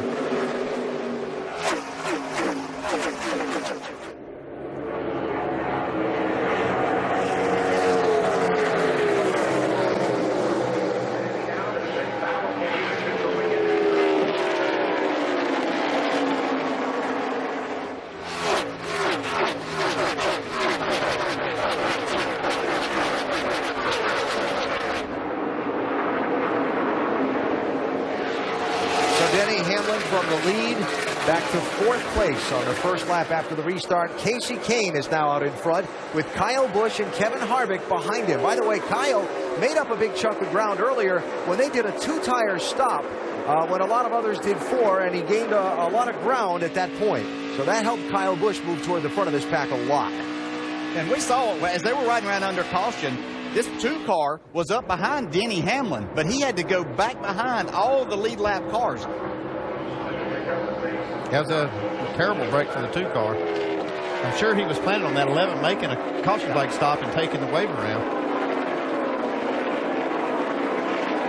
Brad Keselowski back in 30th place. First car 1 lap down. A couple of more by Hamlin. Joey Logano's gotten by Jeff Gordon. Now here's Jeff working on Denny. So let's talk about the strategy for Denny Hamlin and everybody else. Hamlin last pitted at lap 55. And if you divide up the number of laps in the race and so on, what Denny and team are trying to do is stick to a schedule where they can make the distance on one last pit stop than everyone else. And that was going to be fine until that last yellow flag kind of helped some of the other guys close up the ground on him just after they pitted under green. That was the big disadvantage to that caution coming out for Denny Hamlin. He had about 27 to 30 seconds on the guys that made the pit stops, like Jeff Gordon and Kevin Harvick. When that caution came out, they were able to drive right back up to him. Now they're still on the same pit stop strategy. They're going to have to make the same amount of stops, but you can see the disadvantage now that Hamlin is on without not having tires, and they've closed right back up to him and now passed him. His challenge now is to stay within about 10 seconds of the leader before he makes his stop on about lap 90, and then he can do it on one more stop. Doc has the Hamlin pit today. Yeah, the good part is, we just talked about it, he gets great fuel mileage. The downside is, Denny said, I don't have a lot of straightaway speed, so hanging on may be tough now on used tires. Here's the strategy. They're telling me they're going to try to pit on lap 90 or 91 and then come in the final time on around 124, which will get them right to 159 and a half or thereabouts. So that should get them close, providing everything else works, but they've lost some ground now. Yeah, they're hoping it's more closer to 160 than 159 and a half, Doc. Yeah. 160 lap race today, as you see top of the screen. Jeff Gordon by Joey Logano, fourth place there. Gordon starting on the very first lap of the race. Got by Kevin Harvick from the outside pole starting position and led a lot of laps in the early going. But has had a couple of moments on pit road that have set him back a little bit behind. Saw the one where the fueler slipped and fell down trying to come over the wall that cost him some time on a stop. Yeah, a couple of not so top 10 moments for those guys. That's not the list you want to be on SportsCenter. And what that did, as we got into the restart then, by Gordon and them slipping back a little bit, having that problem on this most recent pit stop, it put Casey Kane in front of him, who he had been in front of, and Kevin Harvick. It had Gordon's restarting on the outside, and that is certainly a disadvantage at this track. So he lost a couple more spots and now is trying to go back forward. You had a look at Marcus Ambrose, who has moved all the way up from the back of the field on the start. Nice drive for the 9 team into the top 10. Help of some strategy in the cautions. Here's Matt Kenseth picking up a spot on Clint Boyer. Talked to Matt a little bit yesterday about the progress of this Joe Gibbs Racing organization.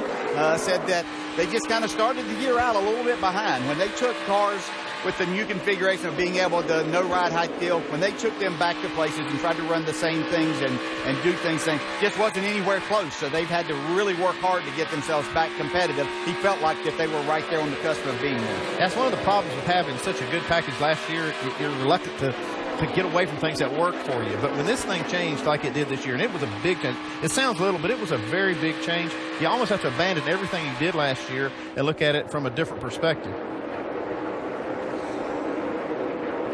Kane, Kyle, Kevin, and Jeff. Top 4. Gordon closing in on Harvick. Well, Casey Kane jumped to the inside as Hamlin slid up there in turn 1. He has to look back. He's put almost 3 seconds on the second place car of Kyle Busch.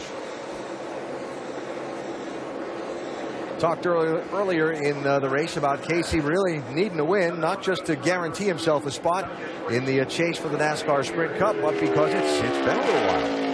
Yeah, and a driver needs to win. I mean, you need to run well to keep that confidence up. You know, he and Kenny Francis have had a great relationship over the years.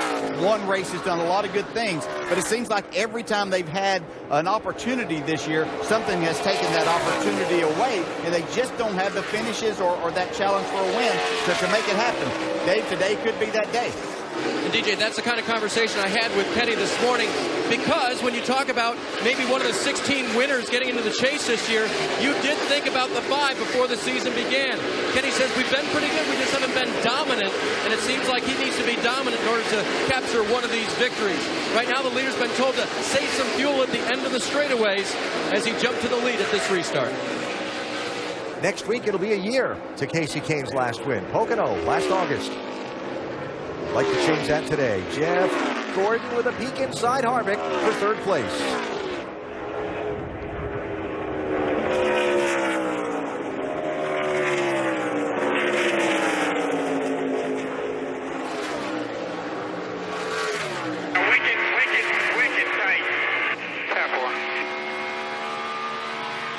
That wasn't one wicket. That was 3 of them, wasn't it?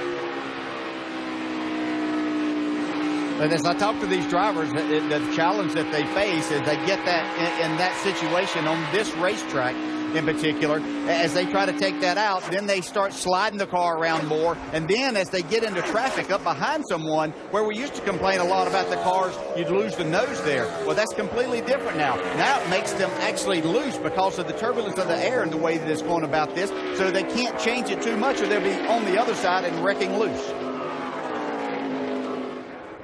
Halfway through the race at Indianapolis today, the Crown Royal presents the John Wayne Walding 400 at the Brickyard.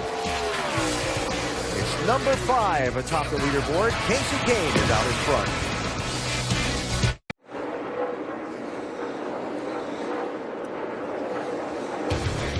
Back live at the Indianapolis Motor Speedway. The Brickyard 400 is just past its midway point. Reminder that you can go to NASCAR.com for all of your latest NASCAR information.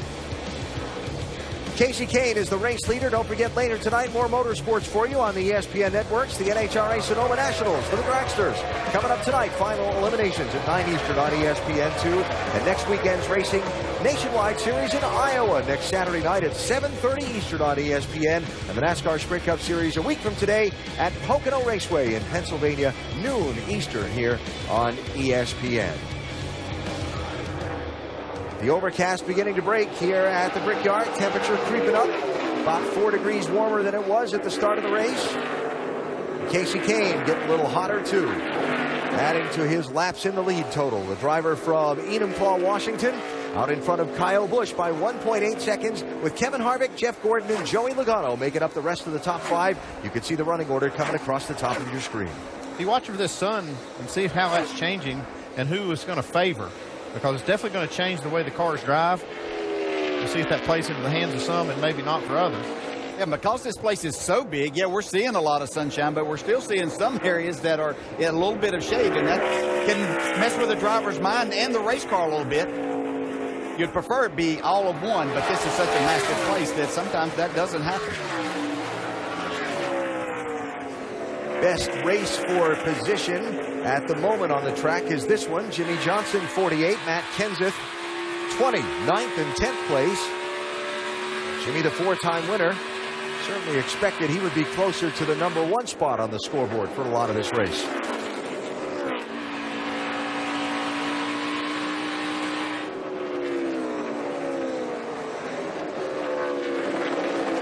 Going to give up that spot to Matt. And the 48 continues to hang on and try and figure it out.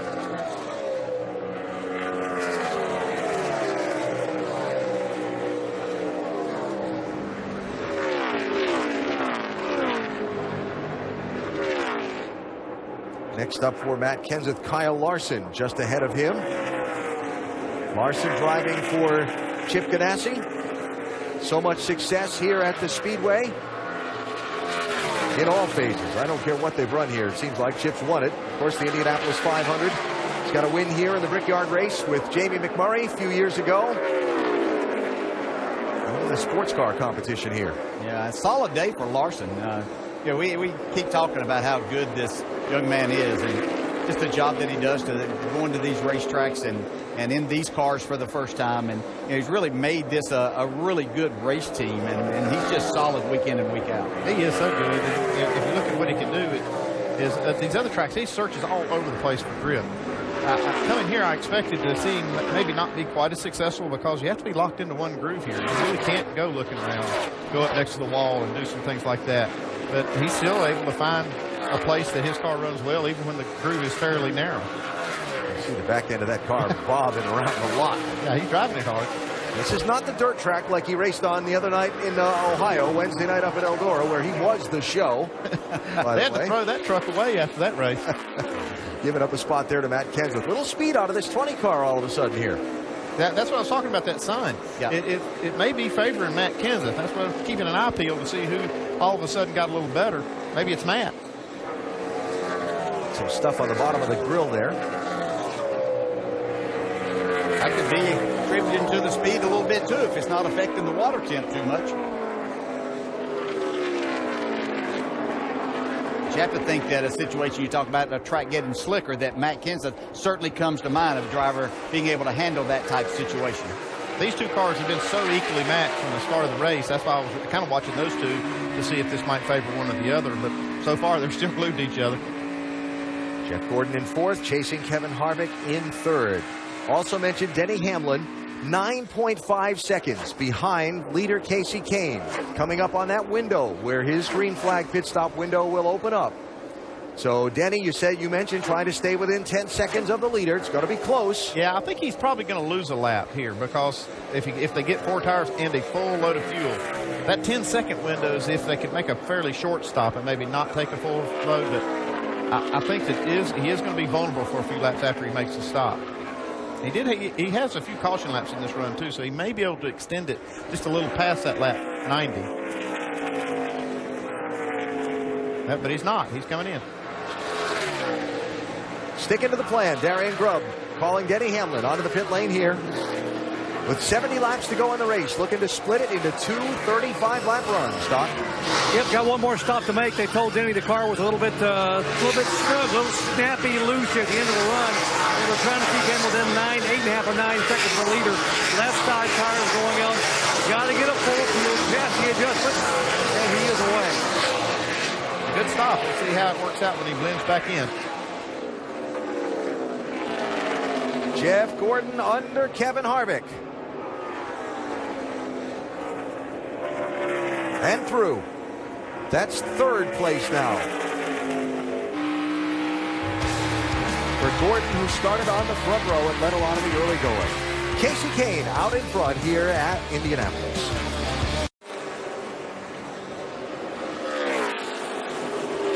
The NASCAR Sprint Cup Series Brickyard 400 at the Indianapolis Motor Speedway, coming up on the 250-mile mark. Our telecast today presented by Golden Corral. Casey Kane is the race leader, out in front of Kyle Busch by an even 2 seconds. Jeff Gordon, Kevin Harvick, Joey Logano, the rest of the top 5. Now, when we went to the break, Denny Hamlin was just coming off the pit lane, and we talked about how it was going to be close for him to stay on the lead lap. Well, here's how it went down, with Kane coming off 2 and Hamlin coming off the pits. It was close. We thought that might be the cutoff point where he was when he made that stop, but he was able to make a really good 4-tire stop and get out in front of Casey now with better tires to be able to drive away, stay on the lead lap. Because he comes out now, the other cars will pit. It'll put Denny Hamlin back in the lead. So, as you and I and everybody else on our group were discussing during the break, this now strategically is Denny Hamlin against the field. Yeah, that's right. He's the only one that's on this particular fuel strategy, and he has a good car. It's not quite as good. It looks like that maybe Casey Kane and Jeff Gordon and Kyle Busch and Harvick have. But this is his play to see if it'll work out in his favor. He's going to have brakes with the cautions falling right. And they kind of knew coming into this race, even though they made a lot of changes and they made that 11 car a lot better, they didn't have the speed to compete with them one-on-one that way. So this is a great strategy, and sticking with it when a lot of others abandoned that strategy that they could have been on too.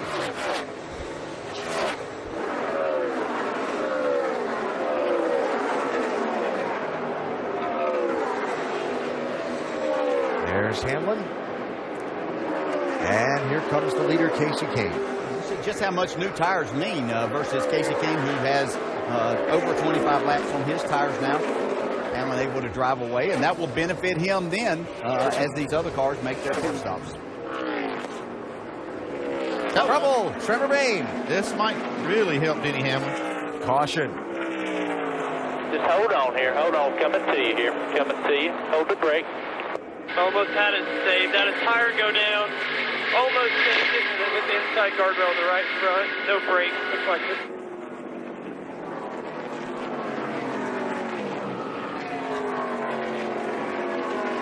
it. Trevor Bayne running in 19th position in the Wood Brothers car. Trouble in turn number 3. And the caution is out on this race for the 3rd time with 64 laps to go.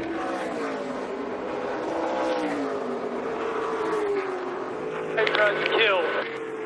10-4. 10-4. That's what it looks like here, too. Must have cut a brake line here.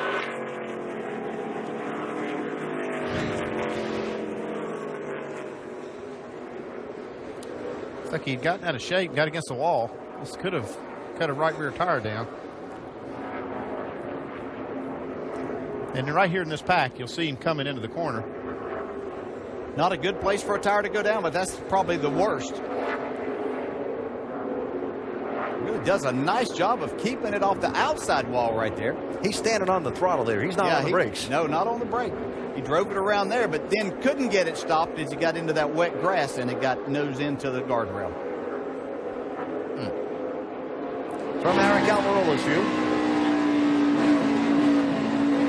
Stay low. Clear. No caution. Caution. No caution.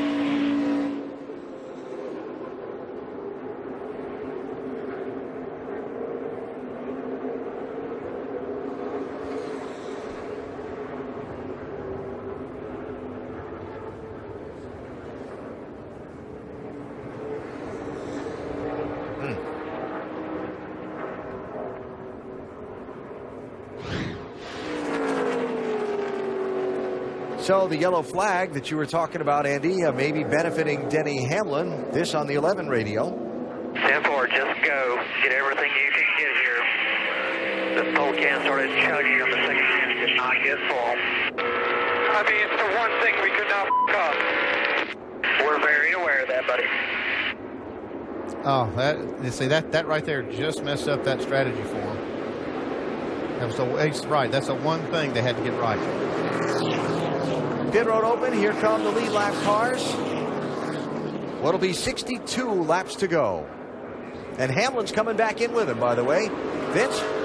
And they've told Jeff Gordon you're good to go. They've also just one more stop after this one. They've also asked him not to pull so close to the wall this time. 4 tires and fuel. They've not made a chassis adjustment to this car all day long. Going to put a second can of fuel in it as well. And let's go to Jamie Little. A clean stop so far for the 24. Busch, little tight center, little loose off. Car is better the longer they run. A 4-tire stop once again, Dave. Leader Casey Kane's car was a little tight. 4 tires and an air pressure adjustment. 4th place, Kevin Harvick. They were going for 4 tires. He used 3 different adjectives to describe how tight his car was. They made a big adjustment.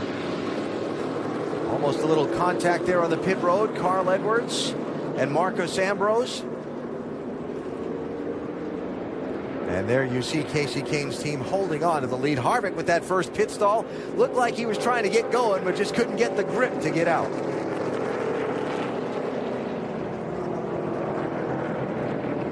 And we mentioned Denny Hamlin back on and off the pit lane.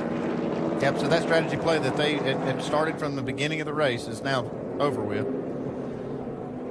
Free pass on the caution flag will be Brad Keselowski. So big break for the Deuce that had gotten behind when that last caution came out just after they made a green flag pit stop.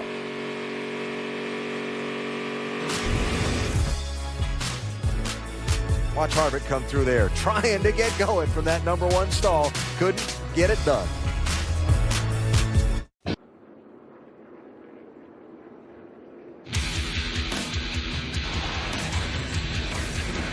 The Brickyard 400 is presented by Golden Corral.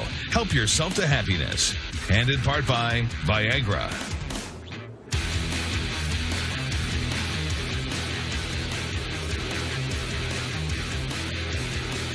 Turning into a beautiful 80-degree day here at the Indianapolis Motor Speedway. As we get ready to go back racing in the Brickyard 400, our telecast today presented by Golden Corral. We've got 60 laps to go, and everyone was just on and off the pit road for service. But one was there 2 laps before everyone else. Clint Boyer got onto the pit road not long before the caution came out for the Trevor Bayne spin. Watch the light, top right of the screen. It's green. It's green. And that is when the caution was called. He snuck in there on us, didn't he? And I don't know if they're scheduled to do that or if their spotter might, that's a great call. Either way, they're very fortunate. So follow up on that in a minute. Follow up now on Denny Hamlin, who finds himself in 13th place. Doc? Let's talk to Darian Grubb, and Darian, looked like your strategy had you guys cruising toward a possible Brickyard win. Then the fuel stop. What happened? We just got some fuel in the vent, broke the seal on that single point fueling can. Once it does that, it starts chugging slow. We missed getting about 5 gallons in the car, so we had to pit right here and fill it up. Puts us on the same strategy everybody else. And P13, we can still work our way to the front. Car's still fast. Still got one more stop, but a fuel chugging issue, Alan, and that may have cost him a race. For gasoline to go in, air's got to come out. And when that vent gets broken that allows the air to get out, that's what you get. The car doesn't chug as much as you'd like it to.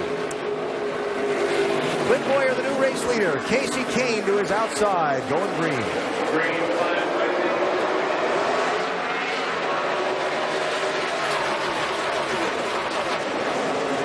Jeff Gordon looking to make 3 wide.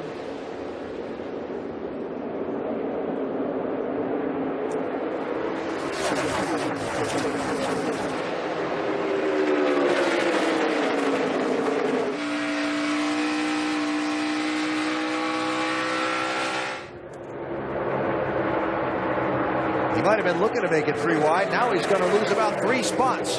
Joey Logano looking to his inside. Kyle Larson there also. Gordon's going to have to dig hard right here. He can't afford to give up any more spots. He's got to stay in touch with those first 4. He's going to have a shot at winning this race. Great move by Gordon, though, to get back in line.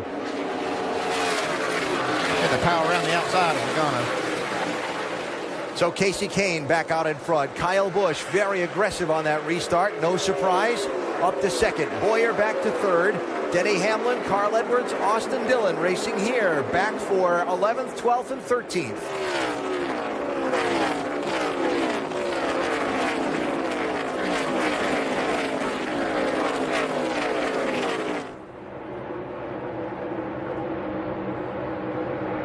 Tony Stewart, Dale Earnhardt Jr., Denny Hamlin, Martin Truex Jr.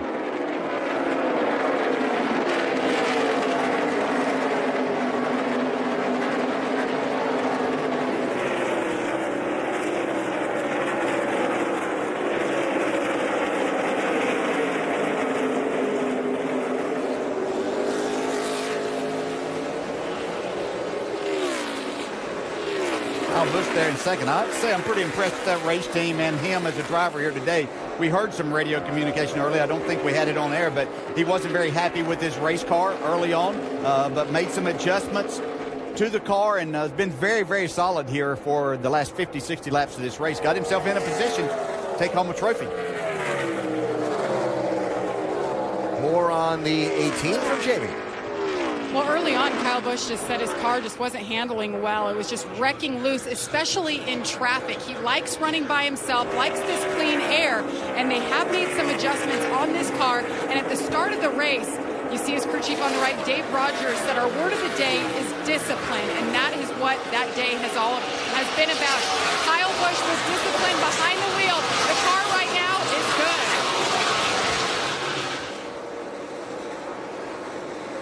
The only track on the NASCAR Sprint Cup circuit where Toyota has yet to go to victory lane. This is Speedway dominated by Chevrolet. Not enough right here to lead against the front. How I'm supposed to go. It's just all up out of the racetrack. And the feedback from Kyle on where his 18 stands versus Casey Kane that he's trying to chase down. Jeff Gordon looking on Kevin Harvick. Trying to rally back after giving up a few spots on that restart.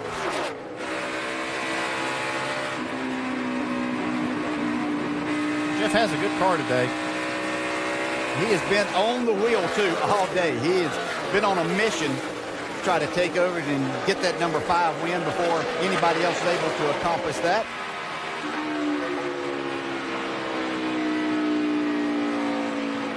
There he goes around Harvick.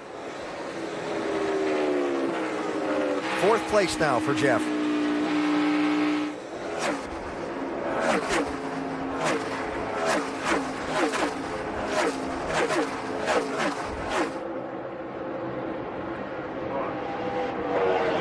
Paul Menard had ducked on and off the pit lane just after the restart, so that's why he's between 1st and 2nd place. There's Menard in that neon-colored car. Remember, we saw him having some troubles earlier and made a couple of pit stops that got him way back in traffic. Now, I'd say Kyle Busch is probably not very happy that he hasn't pulled over and out of his way as of right now. And Kyle Larson is moving his way towards the top 5, putting more pressure on Joey Logano.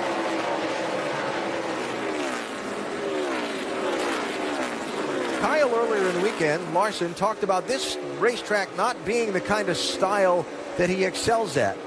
And when I saw that, I thought about it and said, well, you just finished 3rd at New Hampshire, which is another one of those lower banked momentum type racetracks that you have to carry.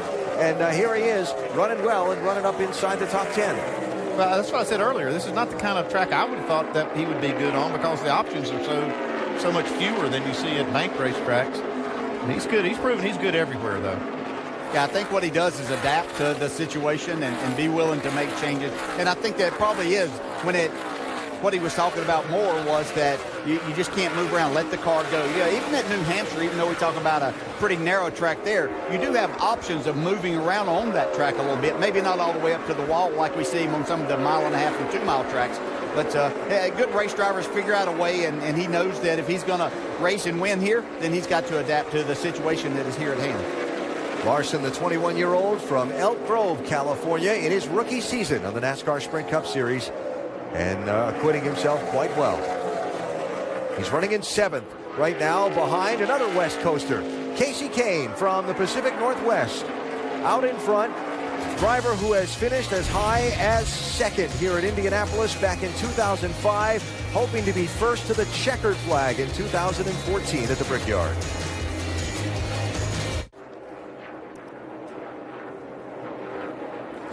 The Indianapolis Motor Speedway and the Brickyard 400 telecast presented by Golden Corral today here on what's turned out to be a beautiful afternoon after rather dire weather forecasts for a lot of the weekend. But great weather now for the Crown Royal presents the John Wayne Walding 400 at the Brickyard, the race named for a former U.S. Army veteran who's highly decorated from his service in Iraq and Afghanistan, and the sponsor naming the race for him today. Check up on some of the incidents and happenings in the race. The Danger Zone brought to you by Nationwide Insurance. See, struggling with that gas can and didn't get to plug the second one in. A little contact there. Yep. Kyle Busch in a hurry to get to his pit. Keselowski slowed down. And Danica Patrick breaks something in the rear end housing. Patrick back on the racetrack, 28 laps down though after the repairs on the 10 car. Casey Kane has now led the most laps in this race. Out in front for 43 of the 112 laps that have been run. Kane with a 2-second advantage over Kyle Busch, and talking about where they stand strategy-wise on the radio. We may be fine. You know, you do a good job saving gas there. So hopefully it's good. We're going to run. We're right on the window here. We're right on the number. So we're going to run. We're going to have to run as far as we can here. I think we're okay, Casey. It's just close, you know. It's just hard to tell exactly with the way these vent tubes work. Yeah, I mean, what he's doing is the calculation. They know what they were able to do in that run. They know how much fuel it takes. They're assuming that it's full, but like you said, it's kind of it's a little blurry because you don't know if it's exactly full or not the way these vents and these cans work. Saw the trash on the grill of the 18 car, if you noticed, as Jeff Gordon went by. Kyle trying to cut hard in behind him, and that piece of whatever it was flew off the grill of that car. Kyle going back to 3rd place, but not going to be suffering from overheating, hopefully, by getting that trash off the grill. Well, he made that work good, I'll tell you that. The way they swapped spots, I didn't think he would have time to get that debris off, but it worked. So Jeff Gordon up to 2nd now. Hendrick Motorsports cars running 1st and 2nd with Casey Kane and Jeff Gordon. Jimmy Johnson running 9th, Dale Earnhardt Jr. 15th. There's the gap 1st to 2nd. And from 3rd back to 4th place, Clint Boyer and a whole line of cars.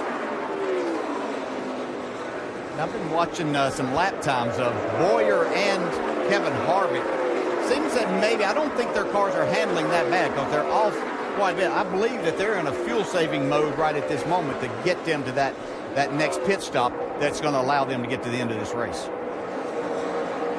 Stopped with 62 laps to go in the race. Boyer stopped at 64.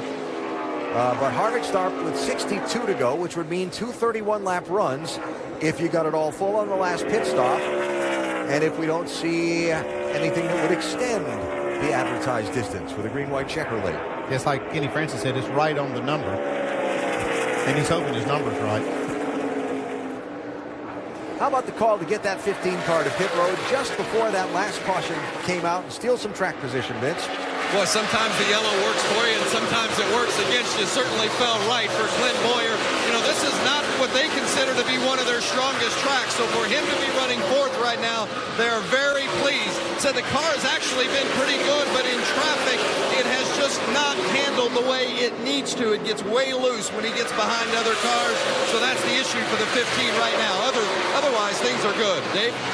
Vince, talking to Rodney Childers, crew chief on this 4-car this morning, he told me that when you're making horsepower, you're using fuel. So they are right on their number as well. Unfortunately, the car is not handling well.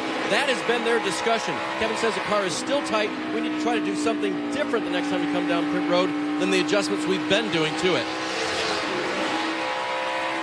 Temperature, weather conditions have changed quite a bit since the early part of the race when Harvick and Jeff Gordon were fighting for the lead. Yeah, that's the thing. They look to be pretty evenly matched before this sun came out and kind of baked on the racetrack.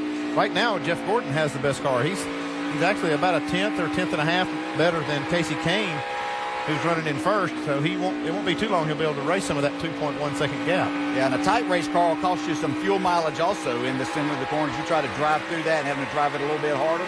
So could be a hindrance for Harvick and this crew too. But I think that probably the sun being out has probably made as big a difference for this car as anything. And even 200 miles an hour on our Pennzoil telemetry for Harvick as he sailed off into turn 3.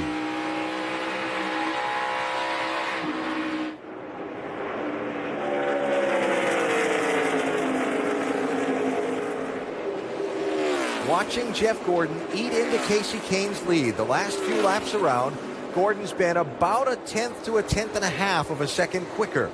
He's got 2 seconds to make up, but that was 2.5 seconds when he passed Kyle Busch. Slowly easing toward the front. Jeff Gordon in search of a 5th win in the Brickyard 400. He won the first one in 1994. Can he win the 21st today?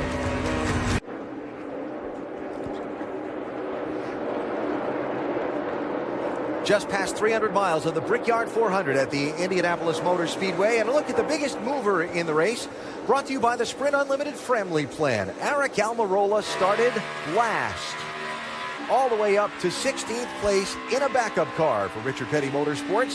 You can get unlimited data, talk, and text for as low as $45 a month with 7 people by visiting sprint.com/speed or a Sprint store today. Happy connecting. Some wall contact in qualifying Saturday. Trent Owens and this team had to bring out the backup car. And very nice progress through the field for the Daytona winner, Almirola. Done a great job and just been very solid and kind of methodical and making his way up there. Got himself in line for a really, really good finish here this afternoon. Yeah, he's still got 38 laps to make some more ground. He's in some good company back there, too, as far as good drivers and good teams, but drivers that we expected maybe to be up inside the top 10 a little bit, that had worked their way up there at one point in time in this race. Dale Earnhardt Jr., our in-race reporter, gotten himself up inside the top 10, but have struggled since that point. Junior made a green flag pit stop at lap 38. Then the caution flag came out when he was still behind the leader. It had to get a free pass to get back on the lead lap at lap 67 and has been trying to dig out of that track position from there. Denny Hamlin on his own strategy for a while. Then it didn't work out. Yeah, just one little glitch in that strategy by not getting it full on a green flag pit stop and then putting back on the same strategy as the other cars and kind of mid-pack. And took away all his track position. That same pit stop sequence that caught out Dale Jr. caught out Brad Keselowski as well. Except that on the caution where Junior got the free pass, they only hand out 1 for the first car lap down. Junior was ahead of Keselowski. So Brad had to wait, instead of lap 67 when Junior got it, to lap 96 when the third caution of the race waved. Now he's back on the lead lap and trying to pick up some of the lost track position. You see he started in third. That's one of the big surprises to me today is this car hadn't been better than it is. They've been so good in the last few of these few of the races, I thought they would have some momentum and their package would work well here, but it hasn't really played out. Joey Logano, Matt Kenseth, 22 and 20, 6th and 7th place.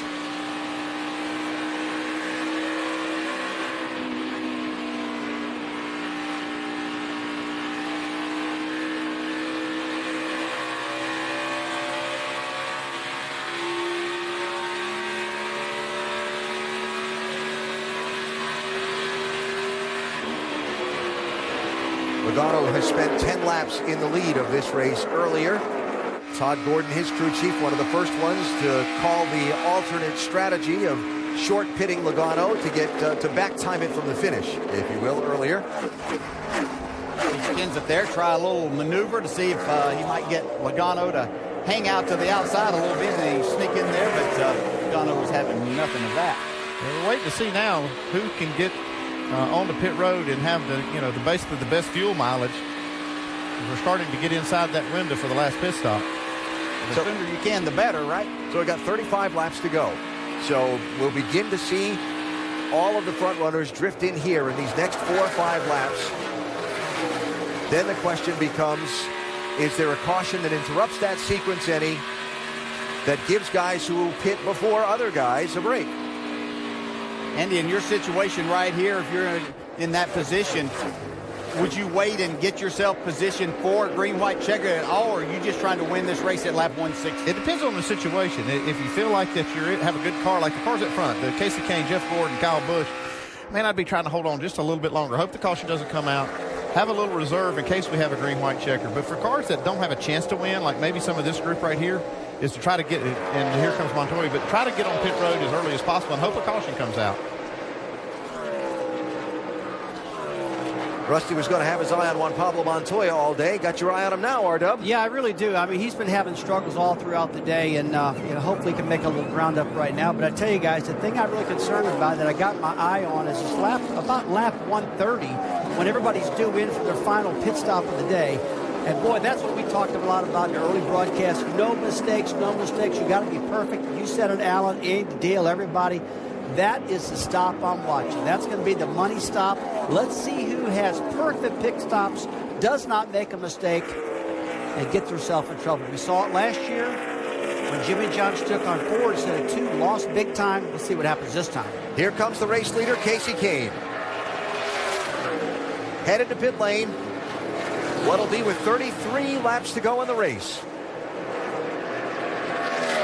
And this can also serve to bring other people in, because the speed Kane will have on fresher tires for a bit. If the race goes green to the finish, you can't afford to give up the ground. Yeah, but some of the cars have to wait because they may not be able to make that many laps. So that's kind of forcing their own hand there. But Dave, here comes the 5 car. Looks like his last stop. And he will need to save a little bit to get to the end of this race. They're going to make just a slight chassis adjustment. He said the longer I run, the tighter I get, but just a little bit. So a 4-tire stop, it'll be a left side wedge adjustment for him. To get to the end, they do have to pack it full of fuel, wait on it, and gone, Jamie. Matt Kenseth saying, and Denny Hamlin you see pulling out of his pit box, but Matt Kenseth saying the warmer, it is the more the nose is moving around on his car. A 4-tire stop here for the 20, been pretty decent today, and they wipe the grill. Meanwhile, Ryan Newman is in his pit box. He just wants air pressure adjustment to help the handling a little bit in the rear tires.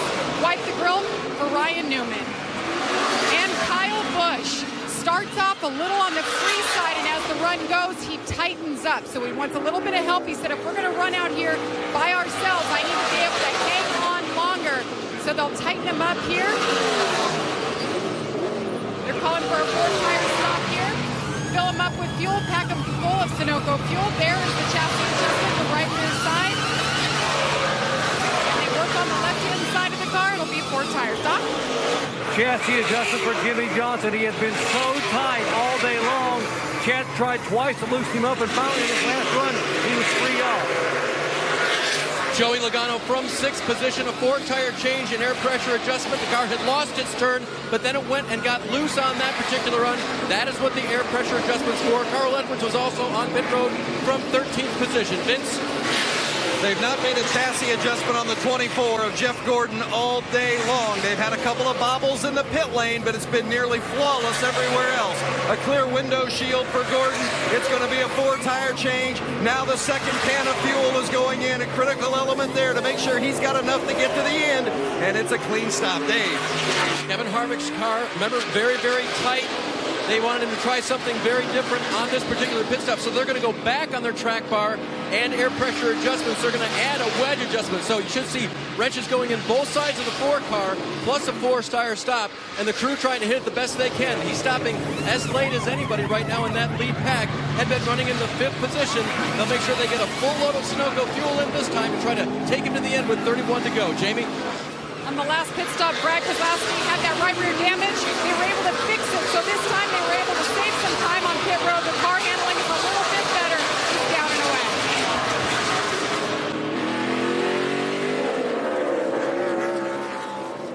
Greg Biffle also on and off the pit lane. This whole wave of pit stops wrapping up just like that in the period of a few laps, with Martin Truex Jr., A.J. Allmendinger, and Michael Annett completing the cycle of stops. Truex Jr. and Allmendinger coming in now. So, Casey Kane and Jeff Gordon, their relative positions before and after the pit stops, pretty much the same. I have to wonder about this 5, though. He was a little early on making that pit stop. I know being out front, you can save a little bit more if you want to do that.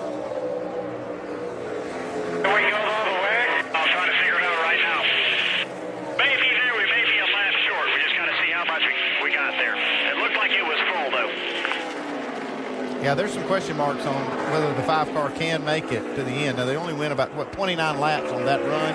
They're going to have to go about 33 to the finish, so that's going to put them really, really close. I'm sure they're nervous about it. Probably more nervous about Jeff Gordon. He's coming now. I was going to say, as Kane tries to work traffic, he caught Landon Castle in the 40 at a tough spot. Here comes Gordon with a full head of steam. And he needs to take it or to get this spot right now. If he can do it.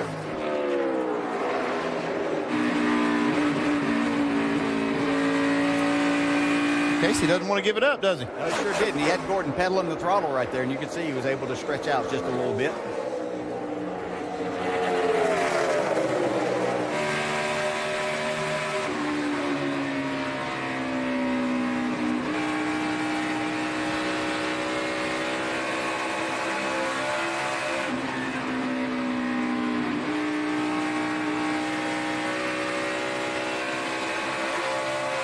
So what is likely the final round of pit stops in the race, at least under green. And for these leaders, if there's any way they can help it. Jeff Gordon stalking Casey Kane for the #1 spot. Kyle Busch 2.5 seconds back. Then it's 16 seconds back to Matt Kenseth, who's in 4th place. Well, the one thing Gordon can do right now is force Casey to run just as hard as he possibly can. If he's close on fuel, it'll run him out.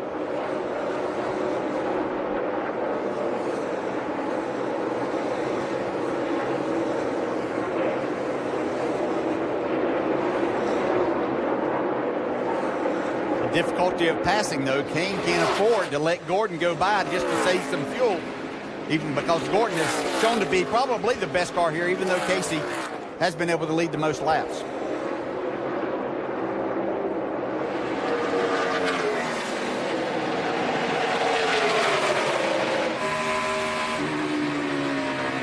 Wow, look at this. Looking in, he's there.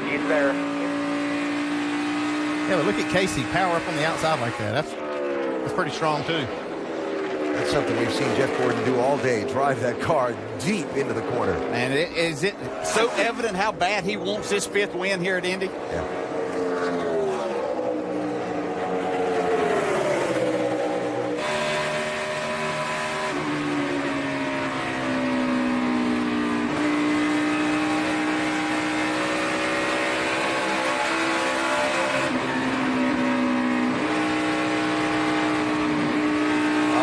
He got back to the throttle, but he lost the nose there in doing that.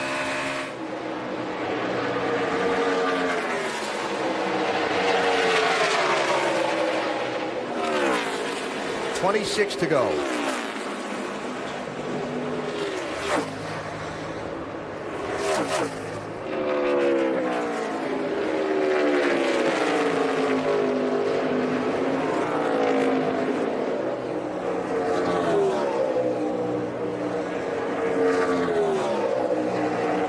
two-car fight to the finish. Will it be these two?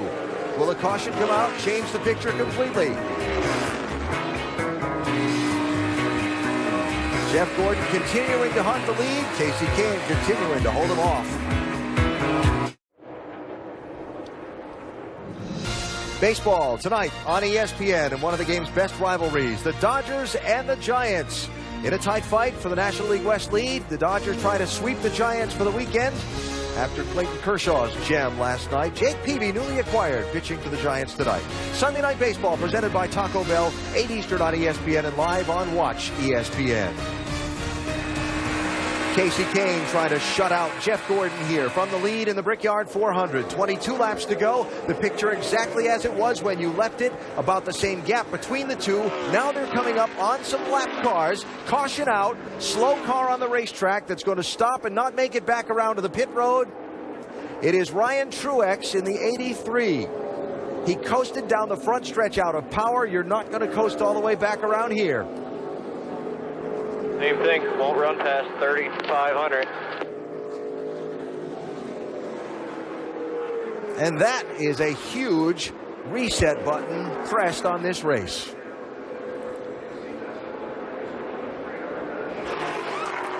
That's going to put some pressure on these crew chiefs to make the call to come get tires or not. They're telling you to go back up and pass them. 5 is the leader. Casey Kane on the lead lap, 26 cars.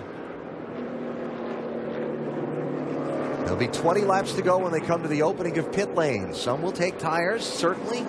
Yeah, certainly some will. The question is, will the 5 and the 24 and the 18, will these guys duck down pit road too? Caution is going to help the 5 if they stay out, because if he was concerned about being short on fuel, running around under the caution is going to gain him some savings.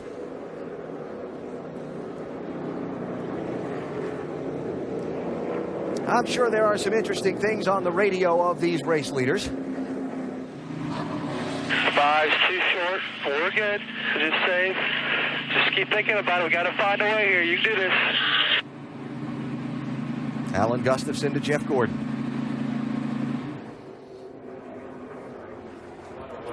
See Rick Hendrick, Doug Ducard on the back of the box. That's Alan Gustafson on the near side, the crew chief. Because he knows we're close. He's going to make it hard on us to save. Yeah, he is. He's going to run just as hard as he can, and that's his job. He's supposed to try to make Casey run harder than he wants to, not let him save any fuel. Make him keep up with the pace car, not shut that thing off and coast too much either. Pit road open here. Kevin Harvick is the first taker from 8th place. Not everyone behind him came in, but most.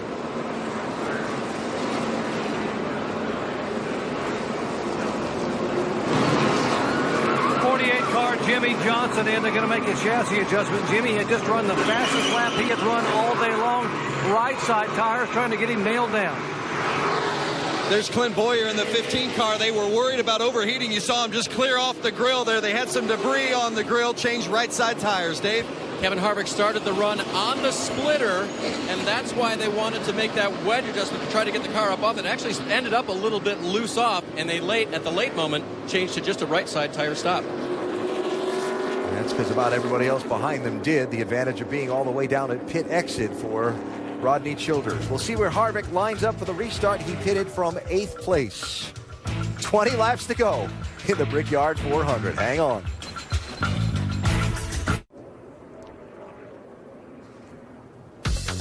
Getting ready to decide the Brickyard 400 here at Indianapolis now. Later tonight, they'll decide the winner of the NHRA Sonoma Nationals. Final eliminations, 9 Eastern over on ESPN2. And next weekend's action, Saturday and Sunday. Saturday night for the NASCAR Nationwide Series, little short track racing. Iowa Speedway, 7:30 Eastern on ESPN. Always a good one there. And next Sunday, the 3-corner, 3 straightaway Pocono Raceway in Pennsylvania, noon Eastern on ESPN. Dale Jr., the winner there in the race back in June. Coming to the 1 to go signal, which is going to leave us 17 laps to go when we get the green flag a lap from now. Down to pit road, Vince. With the crew chief for Jeff Gordon, Alan Gustafson. First of all, Alan, any question at all that you're good on fuel? No, we're good on gas. You know, we could have 3 green, white checkers and it could get close, but we're good. How important is the restart, considering you've had a couple of stumbles at the restart today? And the restart's going to be the race, really. I think we might be able to pass Casey if we get out behind him, but if we lose more than that, it's over. Thanks, Alan. Dave Rogers calling the shots for Kyle Busch. How you guys looking right now? Are you good in case we have a green-white checker scenario?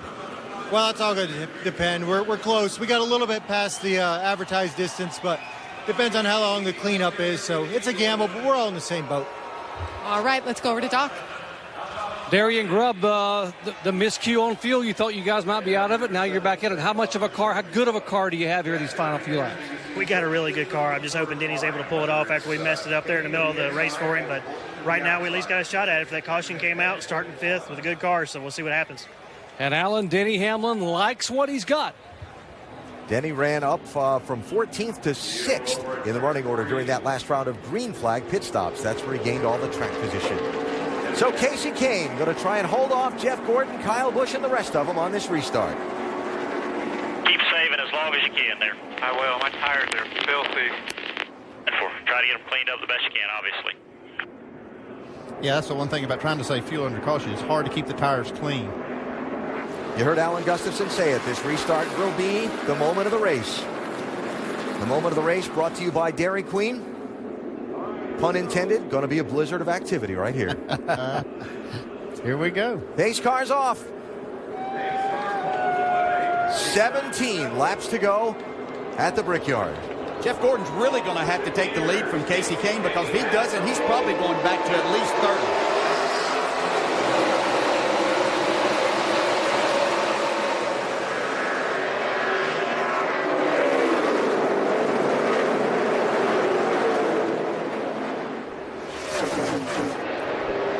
He did it.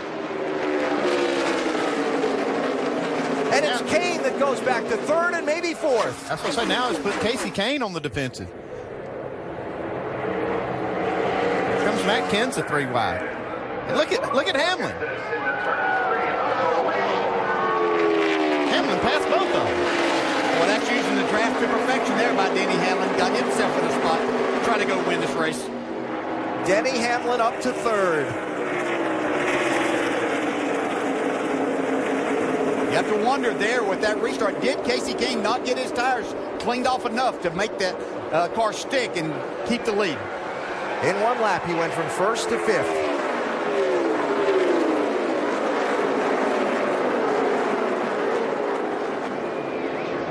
Now Matt Kenseth trying to find a way around Kahne for around Hamlin rather, for 3rd place. Tell you what, they might not win, but what a day for Joe Gibbs Racing to have these cars all up in the top 5 here at the end of the day, where they've been struggling for part of the year. Looks like they've got this program right on track. 2nd, 3rd, and 4th right now.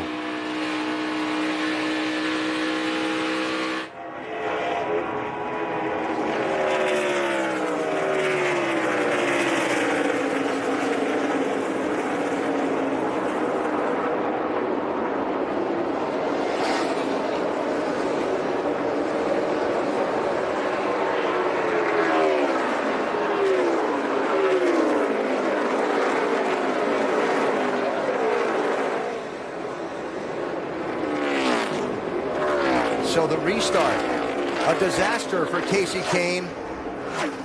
Determined driving from Jeff Gordon, because Jeff didn't get away quite so good at the drop of the green flag, but boy, he drove it into turn 1 again. I think you're right. Just the determination I've seen, the intensity and the driving of Jeff Gordon since the start of this race. He meant to take the lead away from Kasey Kahne right here. Yeah, Kahne got down in okay, but you can see his car really wiggling around there, not able to get back in the throttle. Yeah, you see some intensity on that pit box too.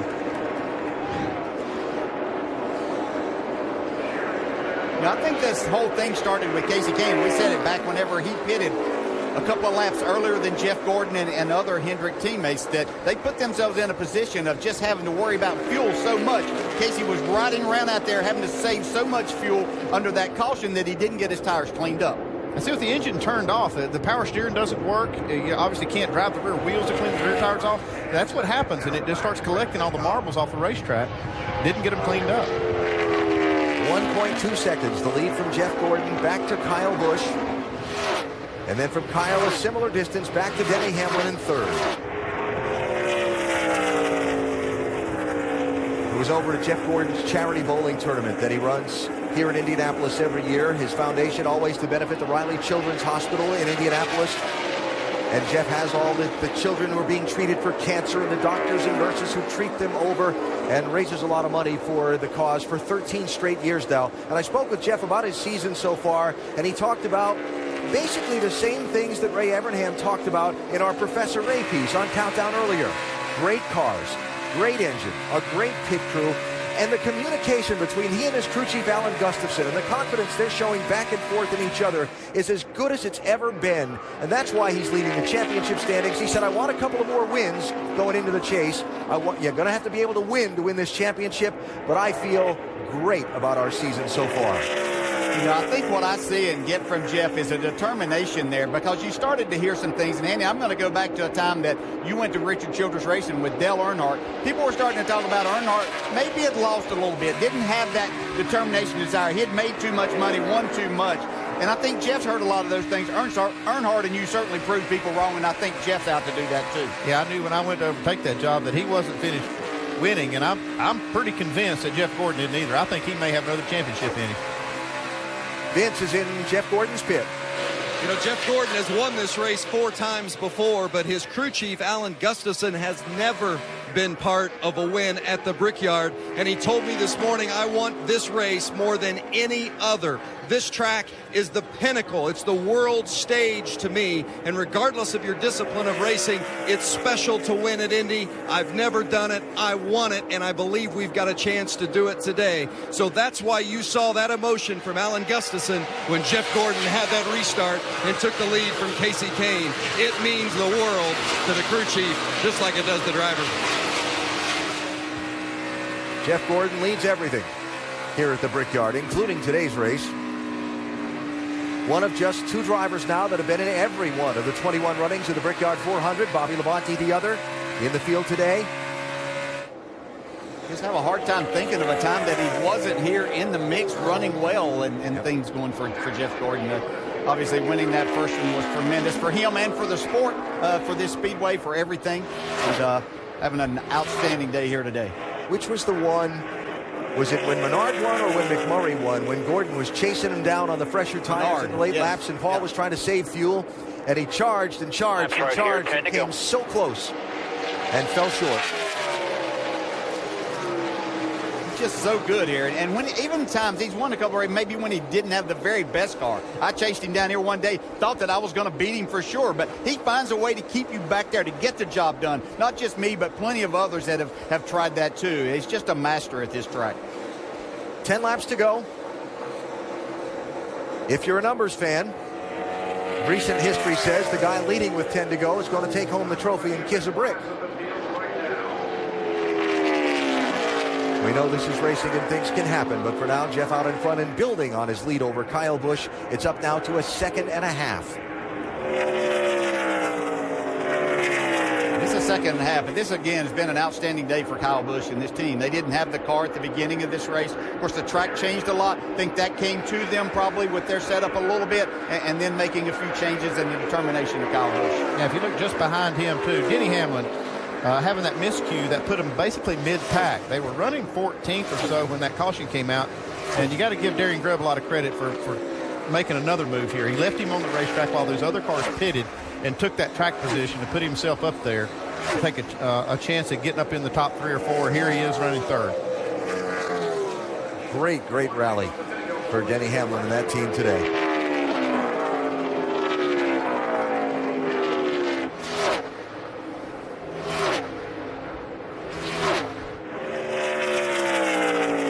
So coming to 8 to go, the Crown Royal presents the John Wayne Walding 400 at the Brickyard. 21st running of the Brickyard 400 today. Jeff Gordon says when he comes here, the cheers for him are a little louder than at any other place he goes. And he says, quote, "I love it." Of course, Jeff, and his family moved from California to the Indianapolis area because there were racetracks here that would allow a teen of less than 16 years old to race a full-size sprint car and a full-size race car. And by that time, Jeff had shown the aptitude and real skill for it. So his family moved here, and they lived in Pittsboro, Indiana, just outside of the direct Indianapolis area, and spent the formative years of his career, if you will, here, the Thursday Night Thunder Series here on ESPN, where Jeff came to be known to many across the country through his exploits in the USAC midgets and sprint cars and Silver Crown. And then he made his move to go NASCAR racing. That was the direction his career took. But that very first Brickyard 400 here in 1994, when Jeff, many considered still one of their local sons, drove to victory lane in this speedway's first stock car race. One of those moments that for everyone who was here or watching that day just sort of considered destiny and magic. The local kid wins at the Brickyard in the first stock car race here. Yeah, and he hasn't stopped since then either. So, you know, he was one of the first one, especially in the modern area, that came from that open wheel background that has been extremely successful. Jeff came in to start racing stock cars in what is now the Nationwide Series, and it was for Bill Davis and some others in that he was able to do that. But Rick Hendrick saw the talent here, signed him up, and you know, they've got 4 championships and 4 Brickyards to this point to talk about, along with a lot of other wins. Stretching it out over Kyle Busch. Now up to 2 seconds. 6 laps to go.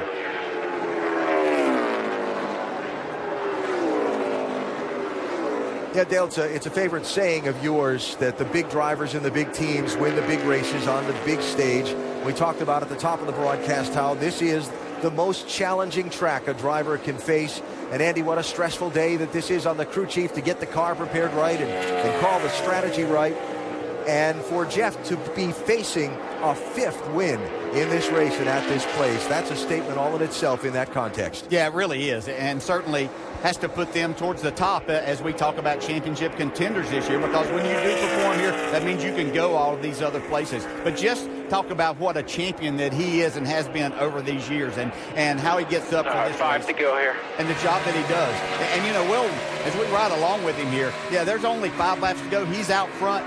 He's got the race car he's shown, but this is still stressful driving in these last 5 laps. That's still a lot of miles that you have to go, 4 distinct corners that you have to navigate. You can't make a mistake whatsoever. He was 23 years old when he won his first Brickyard 400. He's 43 now. I'm telling you, he's driving as hard as I've ever seen him right now, this moment. Inside the car, you're driving, fearing the caution. Yeah, right now, that's one of your thoughts. You got 2 long straightaways. You take a glance down at your gauges, take a glance in the mirror, and the other time that you use down that straightaway is praying that there's not a caution, because you know you've got it well in hand. I promise you the crew chief's doing the same thing. He's up there thinking, the only thing that can mess this up is a caution and a weird restart. We've got the best car, and now 4 laps to go. And I'll tell you, these will be the 4 longest laps that Alan Gustafson's ever sat through. We talked about keys to the race is handle down the straightaway, get the strategy right. Certainly this 24 bring it home, bud. 3 to go at the 1. Handled down the straightaway awfully well today, and Alan Gustafson has called the right race as the circumstances unfolded. He's done everything that you have to do, and you know, we're looking right here in the 3 laps to go that, you know, the dominance of Chevrolet at this racetrack. This is looking at 12 straight.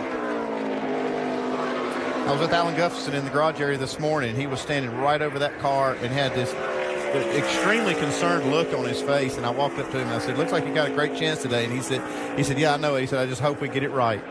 And the other third point of our keys to the race at the start of the day was restarts and how important they would be. Wow.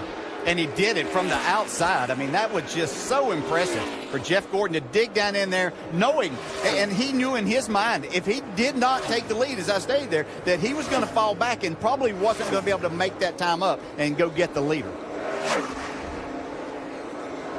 Up to 2.3 seconds for Jeff. You see the top 5 have somewhat spread. And we talk about that, how much this means to the drivers, and Andy, you've talked about to the crew chiefs, but it's a huge event and celebration for the entire team to come here because of everything that goes on. This big victory lane is huge. Everybody gets a celebration there and be a part of that.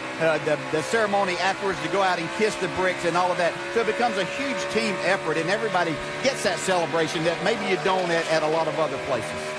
And it takes the whole team to make. You have to have everything right to win here. And the whole team is invested in this race. While we watch Jeff work through these final 2 laps, just to mention a couple of other stories to kind of tie up drivers' days. Kevin Harvick running in 8th position now after contending for the lead and starting on pole early. Dale Earnhardt Jr. rallying back into the top 10. He's running 9th at the moment. Brad Keselowski running 13th. Jimmy Johnson has faded to 14th. Tony Stewart runs 17th. And we also mentioned Juan Pablo Montoya earlier. He's in 23rd. Kurt Busch trapped a lap down. Talked about Junior and Keselowski getting the caution in the free pass. It never fell right for Kurt, and he still trapped a lap down back in 28th place. Yeah, and the 5 car of Casey Kane, who was the leader. One more time, buddy. You got a lot of room behind you. Hit your marks. And we pointed out early on, they've had a lot of very good races, but just find ways not to win once again today. Hold it there, bud. He's in the last lap. And as we look out the window across at the grandstands, all the fans that are here at the Speedway today are now on their feet, watching to see if Jeff Gordon comes back around to take another checkered flag.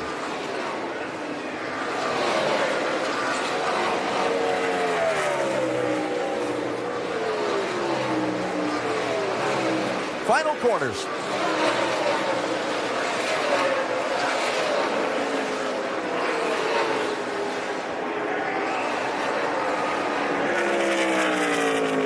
He won the first one in 1994. 20 years later, he wins the 21st. Checkered flag in the Brickyard 400 to Jeff Gordon. Yeah, buddy. Chris, I'll over you on the best. We're going to kiss the bricks, boys. Kiss the brick, baby. What did I tell you this morning? What did I tell you when I got here? Yes, sir. I'm so glad we brought it home for you, boss. Thanks for coming, buddy. Go kiss those bricks. You guys are so awesome. That is unbelievable. Yes! It's you guys. You did this. Awesome. Awesome job, Eddie. God, I finally had the restart of my life. Yes, you did. Right when he needed it. What a day for Jeff Gordon, Rick Hendrick, Alan Gustafson, and their team. Vince? Alan Gustafson shaking the hands of each and every one of his crew members who have done such a terrific job today. Before the race this morning, we talked about this race, and you talked about the significance of possibly winning it. Now that you've done it, what's it mean? I'm having a terrible interview because it's just unbelievable. You know, I want to win this race my whole life, win here. It's an unbelievable place in the history of this racetrack, and Jeff's amazing record here. And, you know, this is the one. This is the one for me. I'm so proud of everybody at the 524 shop. Casey had a great run, and it's a new car, and just a ton of work to it, a ton of work into it. And those guys, they did it. They're the best. Congratulations. Doc? With Rick Hendrick, and Rick, 20 years ago this saga began. He made history in 94, and he did it again today with his 5th victory. What's this mean to you and your team?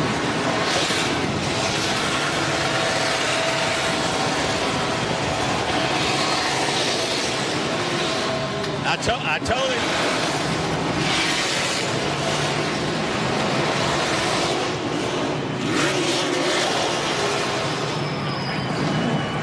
That's how I feel.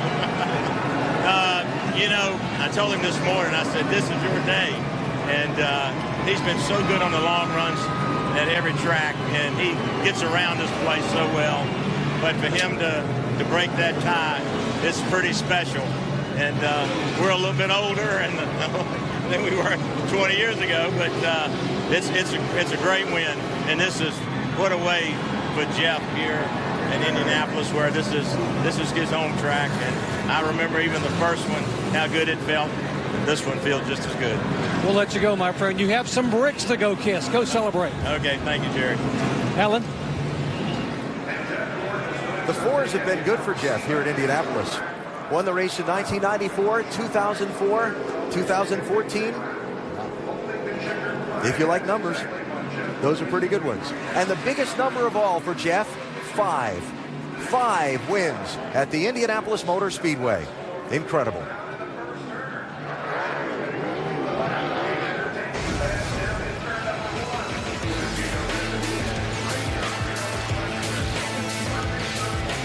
The fans love him. His crew's certainly loving him. The victory celebration at the Indianapolis Motor Speedway after Jeff Gordon wins the Brickyard 400 for a 5th time. We'll come back, have the victory lane ceremony, and the kissing of the bricks at the Speedway. 1994, he won the first of 5 Brickyard 400s. Did it again in 98, 01, 04, and now today in 2014, blasted his way past Casey Kane on a restart with 17 to go. Maybe willed his way is a better term, and pulled away over the final laps to score his record 5th win in the Brickyard 400. Our Goodyear Superior performer today, Jeff Gordon, winds up taking home the checkered flag for an unprecedented 5th time in this race.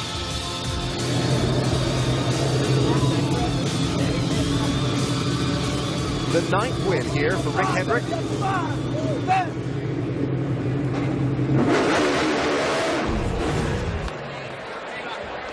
And now he's driven to victory lane. Our victory lane presented by Pennzoil. Here's Jeff.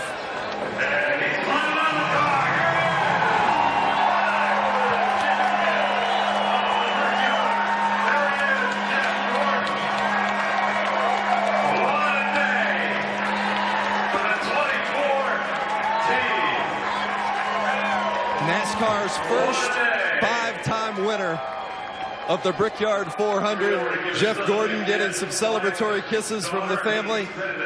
You did it, my friend. How does it feel to be back in victory lane at Indianapolis? I don't think there's a greater feeling as a race car driver and a race team, because that's what it took today. Total team effort to be here in victory lane in Indianapolis. Whew, I'm exhausted. What's going through your mind on that last restart, 17 to go, and as Alan Gustafson told us in the interview just before it, that's the race. What are you thinking? Yeah, I'm not very good on restarts and wasn't very good today. And I finally made the restart of my life today when it counted most, and I knew we had a great race car. We just need to get out front. Casey kind of, hung back, and I, kind of got a little ahead of him, and I had to back up. I was able to stand his quarter panel. And once we got down into 1 and 2, I could hear him getting loose. I was kind of glad he took the inside because I really wanted the outside. Man, and I got to thank him. He raced me awesome and clean because it could have got real ugly down there. And once it got clear of him, I was like, I can't believe this is happening now. No caution, please, no caution. Such a great guy. I got to thank Exalta, Finish Masters on this car. We cannot do it without them. AARP, Drive In Hunger, Pepsi, Valvoline, Chevrolet. Gosh, I cannot believe that this just happened. You certainly are one who understands the history of the Indianapolis Motor Speedway. What's the significance to you to be a 5-time winner here? I was trying so hard with 10 to go not to focus on the crowd. I could see every once in a while glance up there and see the reaction. I was trying not to let it get to me, not think about it too much. Thank you, man. Thank you, man. Appreciate it. And yet you can't help it. It's such a big race. Such an important victory, crucial moment in the season and championship, and you just, those emotions take over. Have my kids here. Oh my God, there's nothing better than coming to victory lane, especially in one of the biggest races with your family here. All I know is my friends back at home, I need to take a vacation more often. This one really is for all those fans throughout the years. And all weekend long, they're saying, we believe you can get number 5. Go get number 5. We got number 5. Yes! The drive for 5. Jeff Gordon wins at Indianapolis.